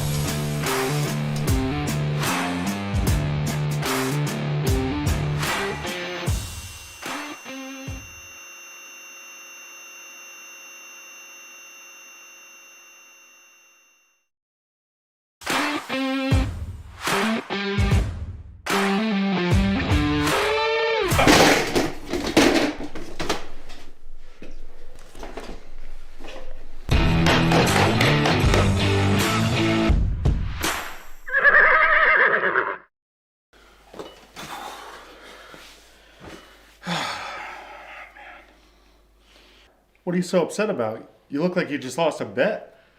That's because I did lose a bet.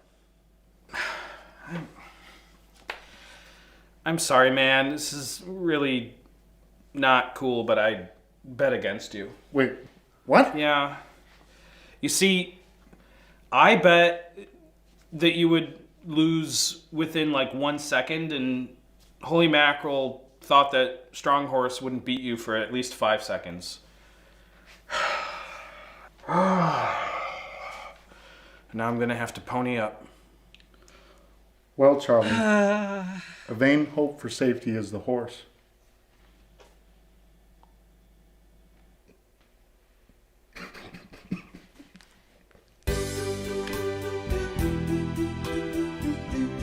What? In a world where people are eating meat on Fridays of Lent, some wonder if there is anybody out there to save the people from themselves. Wonder no longer, for there is a team of surf and turf heroes, the Lenten Rangers. Holy Mackerel, the team leader. Lone Shark, the team treasurer. Holy Cow, the team, cow. Strong Horse, the team muscle. And the heart and soul of the team, Fried Chicken. Join them on their adventures to battle fasting defiance Man, if they'd really committed to this bit, it could have been funny. as they enforce Surfin' Turfin' Lenten Rangers. Yeah, what do you think?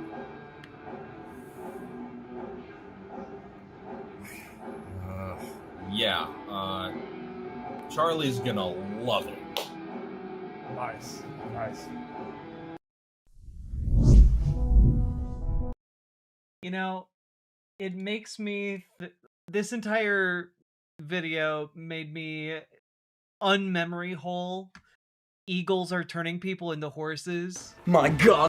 Which, if you have no idea what that is, just real quick, here's the trailer for it. My God.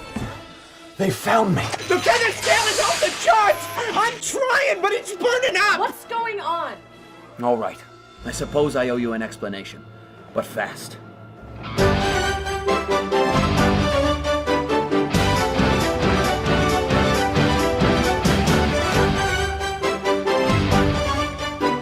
I'm going to shove my finger into your eye! Do you know this?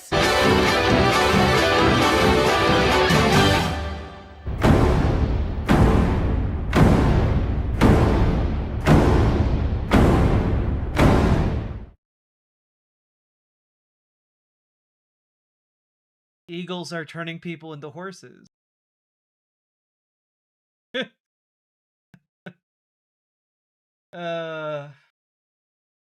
God.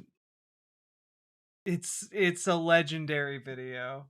That looks so much better. It's so fucking funny. Here's the link to it. Here's the link to the full thing.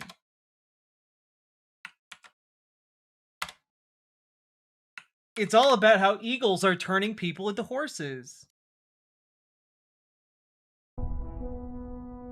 Back to Holy Mac. All right, well, Have I seen Mystery Team?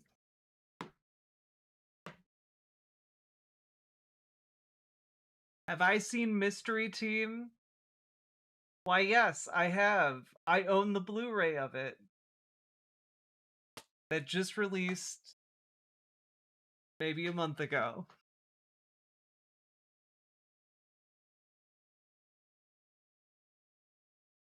Hell yeah! It's full, and we're ready to go.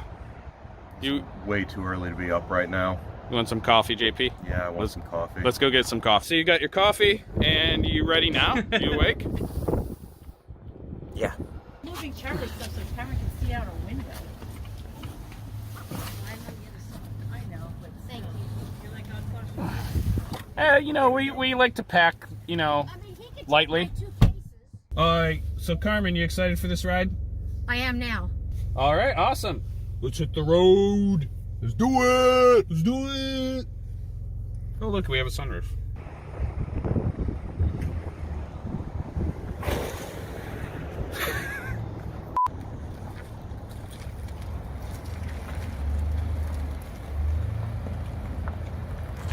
Okay, I got the establishing shot. All right. I had to check to make sure this was an actual episode, not just like a behind-the-scenes featurette, but it does seem to be an episode. I got the establishing shot. Stop driving away.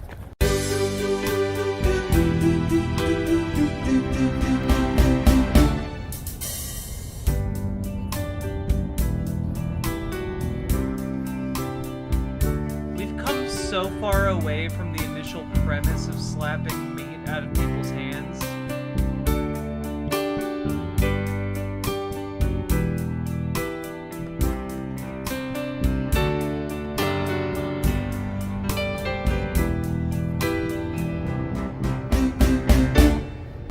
Oh, look, the bridge to Canada.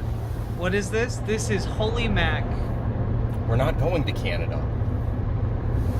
Oh, yeah. We're going to Florida. Florida, baby! Woo! Oh, look, guys, it's a whole line of the Michigan state animal.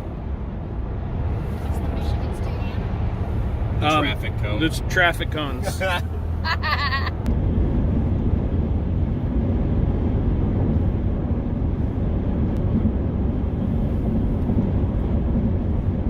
Hey, Carmen. Yep. Want to hear the most annoying sound in the world? Sure.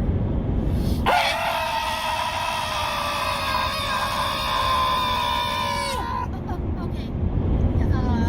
Thanks. Can we listen to some music or something instead? Music on the radio? I know it's No. an old-fashioned concept. No, you don't need the radio. Ready, JP? He's coming for you. Yep. Do-do-do-do. He's coming for you, the holy mackerel. He's gonna get you 'cause it's Friday. Gonna stop you from eating meat. No meat for you. 'Cause it's Lent. And you're spent all your money on meat food. But he's not gonna let you eat it. You gotta grill some vegetables instead. Don't grill the meat. Save it for tomorrow. No. Meat. Oh, great. We're in Ohio. Yay. Ohio. Now we can drive like 10 miles an hour slower and be bored. I feel like I'm dying. There's nothing here. Why are they What on are a you talking road about? trip? There's grass and trees. Oh, hi, oh. Boil 'em, mash 'em, And stick 'em in a flat stew. Oh, roads. hi, oh. Did either of you see holy mackerel earlier? Like before we left? I saw him walking around. Oh. No, I didn't see him. He walks, doesn't he? Yeah. Because he's a mackerel. I think I saw him running. Like past the studio.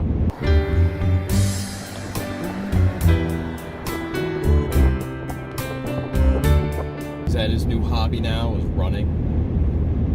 Probably. I mean, he's been doing new hobbies every week.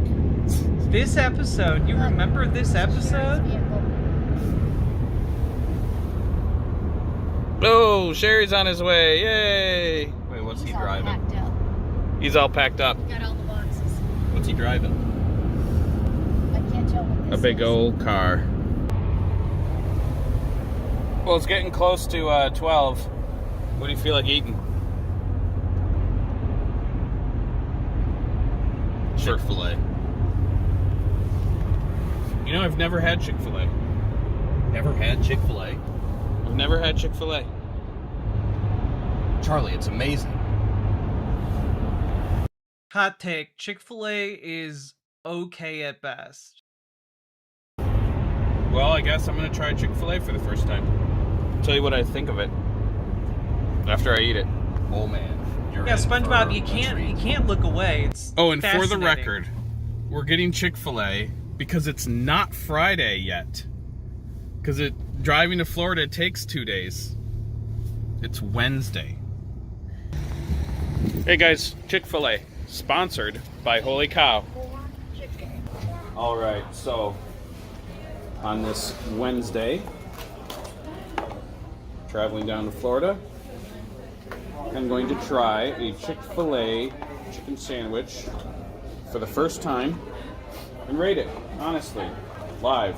Well, not live, but you're not live. Close enough. Here we go.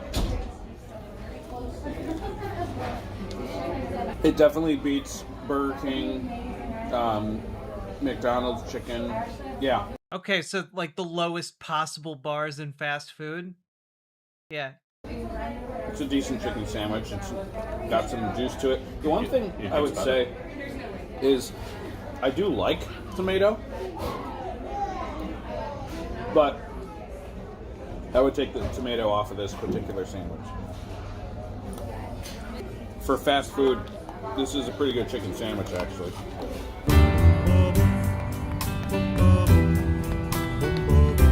I wish I got more pickle.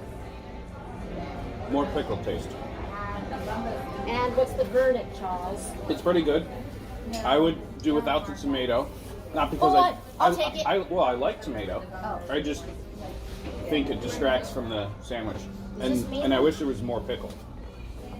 I think so. What did you I get? think you had mine. Where? I got number one. No.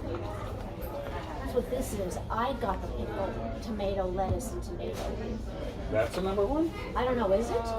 Why is this? That is just a Why long is whip. any of this? That is a number one, Charlie. Are you serious? Yeah, that's ate that's the deluxe. Oh, What? So rate Carmen's food. Sorry. Yeah, let's just order another one. I could eat two. Welcome to Kentucky! Kentucky! Woo!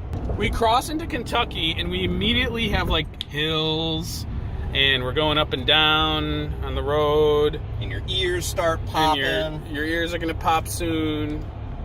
Yeah, it's nice. You know? Now the trip has started. Now the trip has started. It literally was as soon as we crossed the borderline. A wind. There's a lot of nice sights here. It's like all small towns. It is really nice. Yeah. Kentucky's nice. You know, I've been training my whole life for this moment.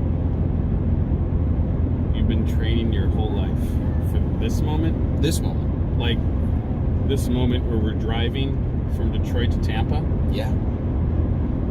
You don't believe me? I'm finding it kind of hard to be honest. Then you need to play Desert Bus. Because you are looking at the world champion, Charlie. Desert No. Bus, you mean that game where you No, we're drive not. from Arizona? Tuscan, Arizona. Tuscan, Arizona. To Las Vegas, Nevada. In real time. It takes about 8 hours. World champion.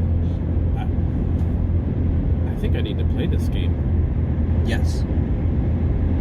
Sounds fun. No. No? No, it's not fun. But I am the world champion.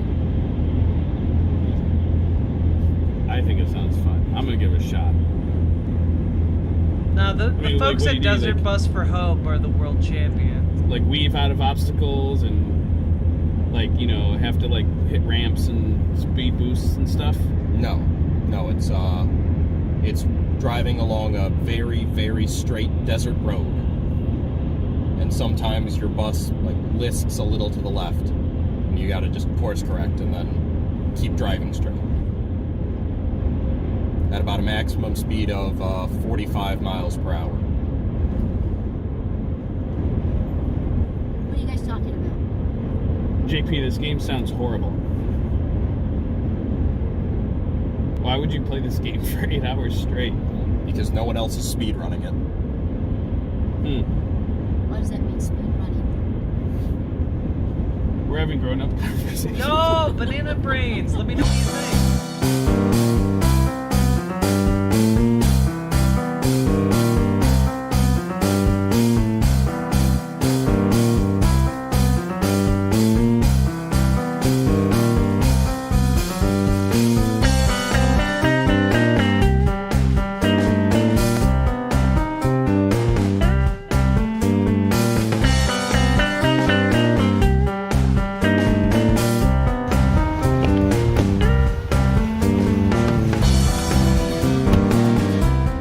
All right, I'm driving the rest of the way, and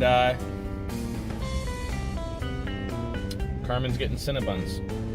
Nice.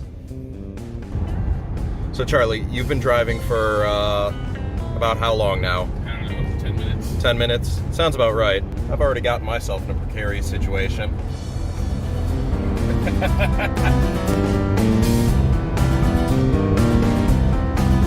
You'll have to gnaw it off. It's the only Tennessee, way. home to the Great Smoky Mountains. They sure live up to their name. And I'm sure they're beautiful. If you could see them. If you could see them.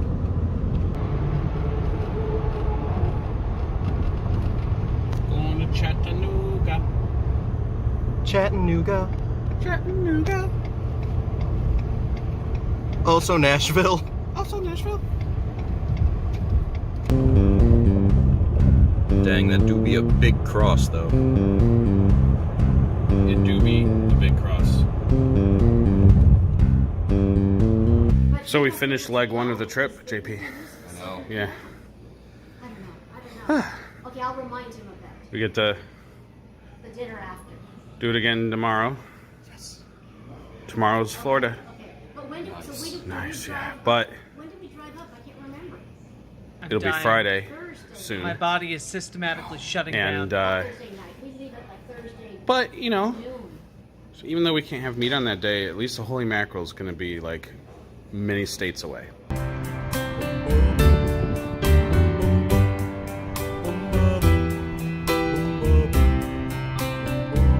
Well, if we're in Florida, maybe I can have a paella. But I think that's a fruit. wait a minute. And I think it's tropical. Isn't Babel? Oh, hey, Alex. How was the ride up? It was a ride. You enjoying your sausage on a Thursday? Yes. Yeah. So we're going to be in Florida tomorrow Thank without you, the Betty Holy Mackerel Loco. Okay. on a Friday. How are you going to remember not to eat food like that tomorrow? I don't know. Maybe I can set a reminder on my phone. So tomorrow's Friday and we're going to be in Florida and we're going to have to remember to not eat meat. How are you going to remember not eat meat? Fish is meat, but not to God. Oh, that's funny because Alex did. What was Alex doing? Reminder on his phone or maybe one of those wristbands, you know? Oh, like a rubber band on the wrist? Yeah. You know. Yeah, maybe I'll do one of those. All right, Carmen.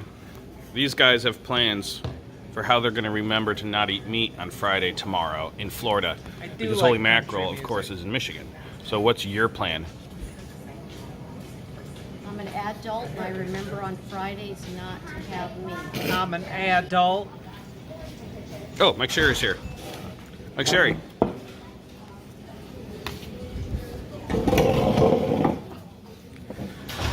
How was the drive? It's very good. Good.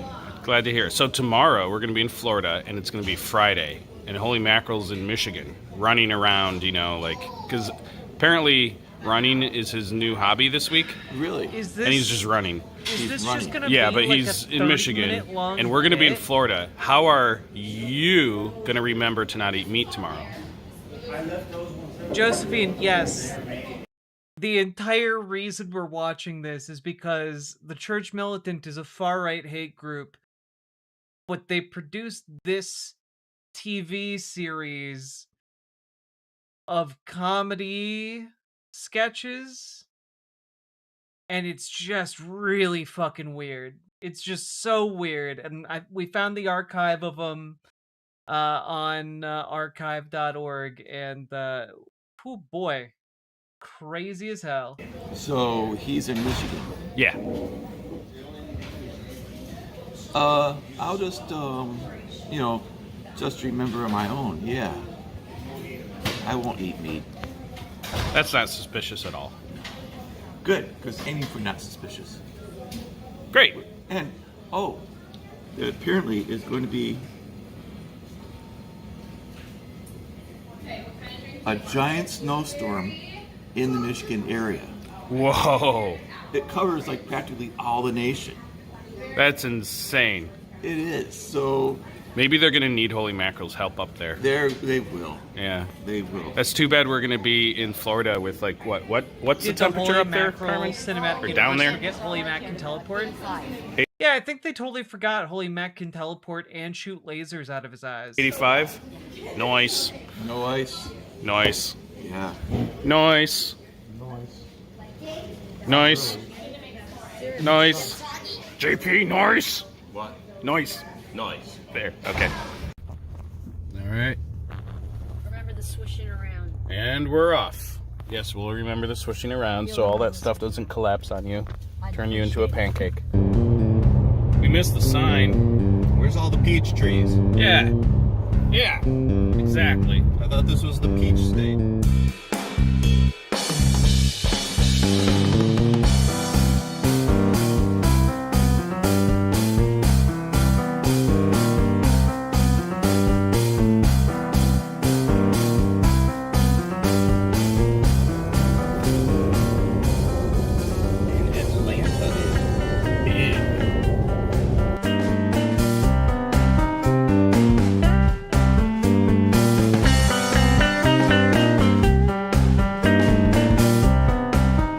No joke. When I was a little tiny kid, and we'd drive to Florida every year, we'd go into these tunnels in Detroit with these little lights, and I used to pretend they were Mario coins, and I would collect them with my hand like that.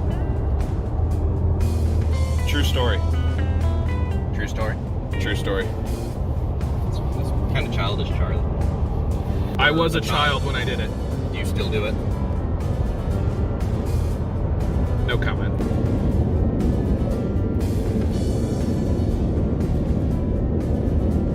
I miss Gay Horse already, and it wasn't very funny. Yeah. I miss Kentucky. Kentucky was nice. I'm so hungry, in spite of it being Thursday, I could eat fish.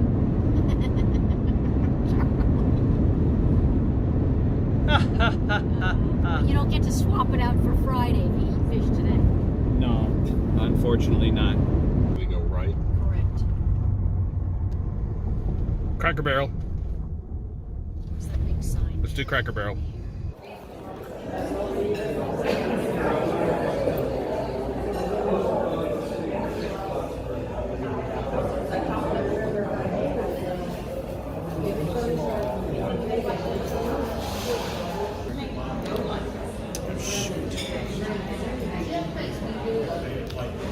And I've done it again.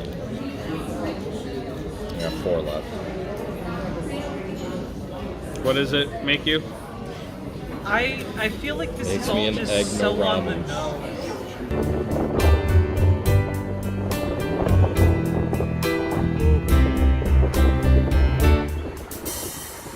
So you start at the bottom here.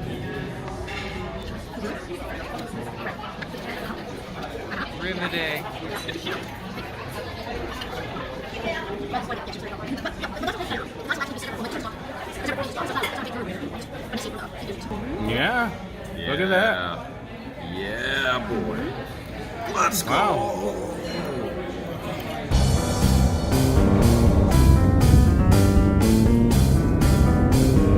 Oh man, it's Florida.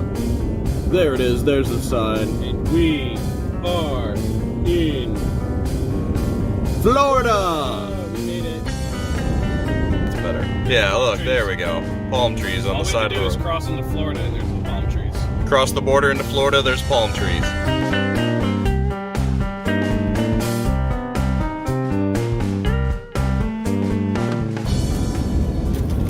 Hey, what do you think Sherry and Alex are up to? Wait, we didn't get to see what they got at Cracker Barrel. Yeah, I don't know. I wanted a full accounting of their meals. So, Alex, I was talking with Charlie this morning, and he's telling me that the Holy Mackerel is up in Michigan, and we're going down to Florida.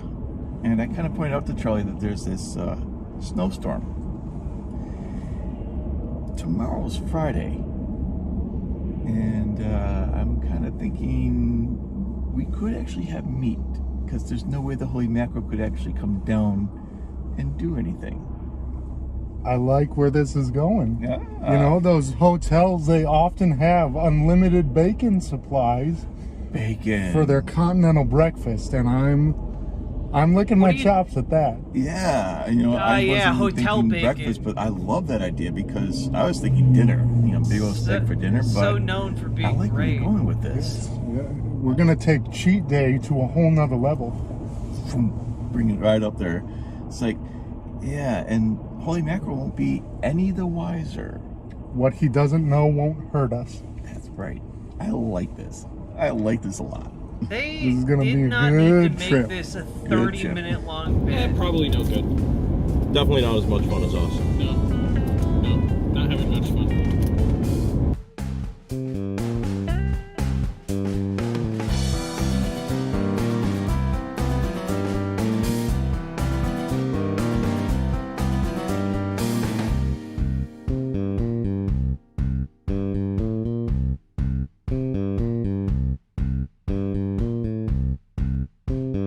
All right, we're here.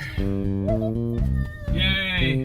Pull up more, pull up more, pull up more. These are the animals. They drove straight through and got in last night at midnight. Oh wow. Animals. All right, we got everything here. We are going to set up a show tomorrow.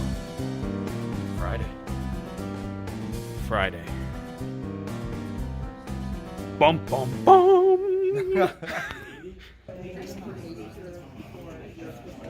I cannot wait fuck! for the I Star am Wars so episode. That's gonna be thirsty. great. I'm so Yeah, it's fried gonna be a lot of right fun now. to shoot. CM77 is going to be a star. You're really excited about putting the robot cam in there. Yeah. What is this? This is the Church Well, Militants I think, comedy on a serious series. note, we need to Holy really Mac! put things into high gear here. We gotta get So set much up worse this than I ever could have Yeah, I know. imagined. Getting things set up as fast as I can. Where's Mike, Sherry, and Alex? Weren't they supposed to be in here like an hour ago to help set up? They're gonna be eating meat. Yeah, you're right. I wonder where they are. Hey, you ready to get some food? Oh yeah. Hey guys. What's up, Joe? How's it going? What's up? Joe, the Holy Mackerel stuck up in Michigan with a snowstorm, so there's no way he's going to be down here. It's like we're ready to get some meat pizza. I'm way ahead of you guys. Oh, Hell yeah, look meat at that. pizza. Yes. Why do we have some? Absolutely. I came all the way down here. Genuinely the worst looking This is pizza I've ever awesome. seen in my Cheers. life. Enjoy, Cheers. guys. Yes. Oh, Look at how man, garbage it there you is. go. Here we go. This is great Oh, God. pizza. What?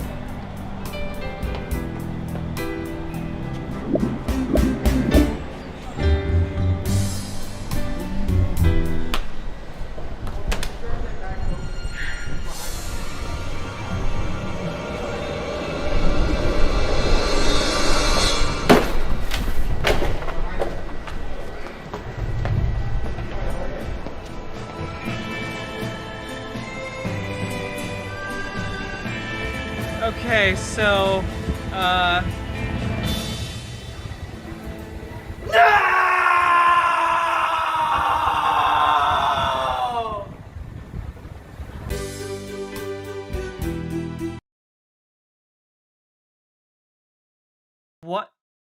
What made them think that this was worth a 20 what made them think that that payoff was worth 25 minutes of run up? What on earth made them brutalize my limited time here on earth with that? Oh, what am I even watching here? A hate group's best attempt at comedy.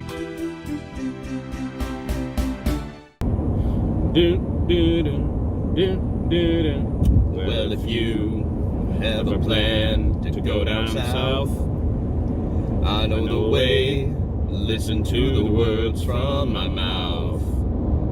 Get your jive on I-75. Well, it starts in Sault Sarah, don't like this, I Marie, promise. and then 1,800 miles to Miami.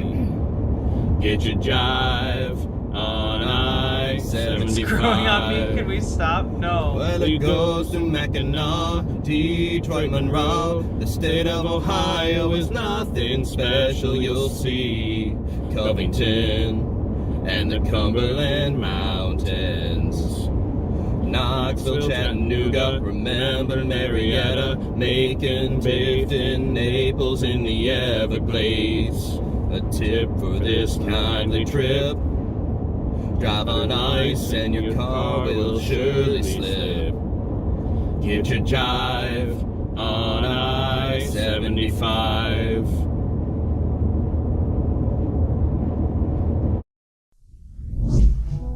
I think I have to be done with that. I think we have to be done with this for tonight. We've been going for 4 hours. It's currently 4:30 in the morning for me right now. And I feel like I'm going insane. And I would, under normal circumstances, push through to finish this season. But literally, there is 8 plus 14, so 22, plus 11, 33, plus 10, 43. There are 43 minutes left in runtime for the rest of this season, and then there's a whole additional season after that. I don't think I can handle it tonight. I think we got to be done. I think we got to be done with this, and I think I got to go to sleep.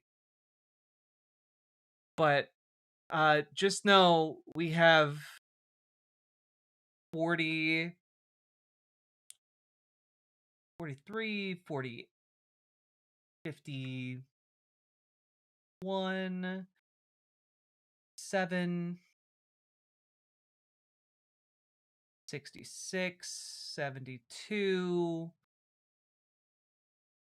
83, 93.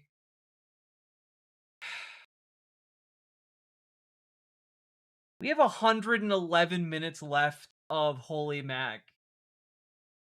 We can't end on this. We gotta. I cannot do another one. What did we do for you to punish us this way? You gave me a lot of money. You guys are gluttons for punishment. But also, it's fun to suffer together. It's called team bonding experience.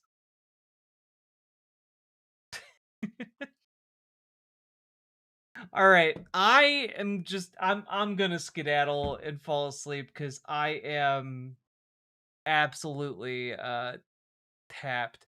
The next episode is titled No Day to Dine.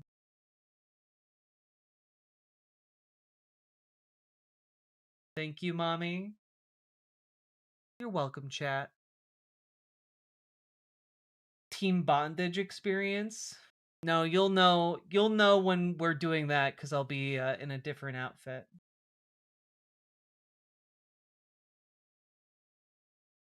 I need weed for this. Yes, I would recommend next time the Holy Mac comes out, a solid edible would probably be advised.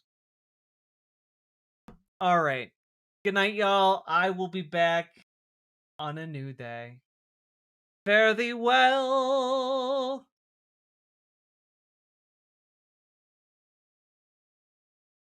Fare thee well.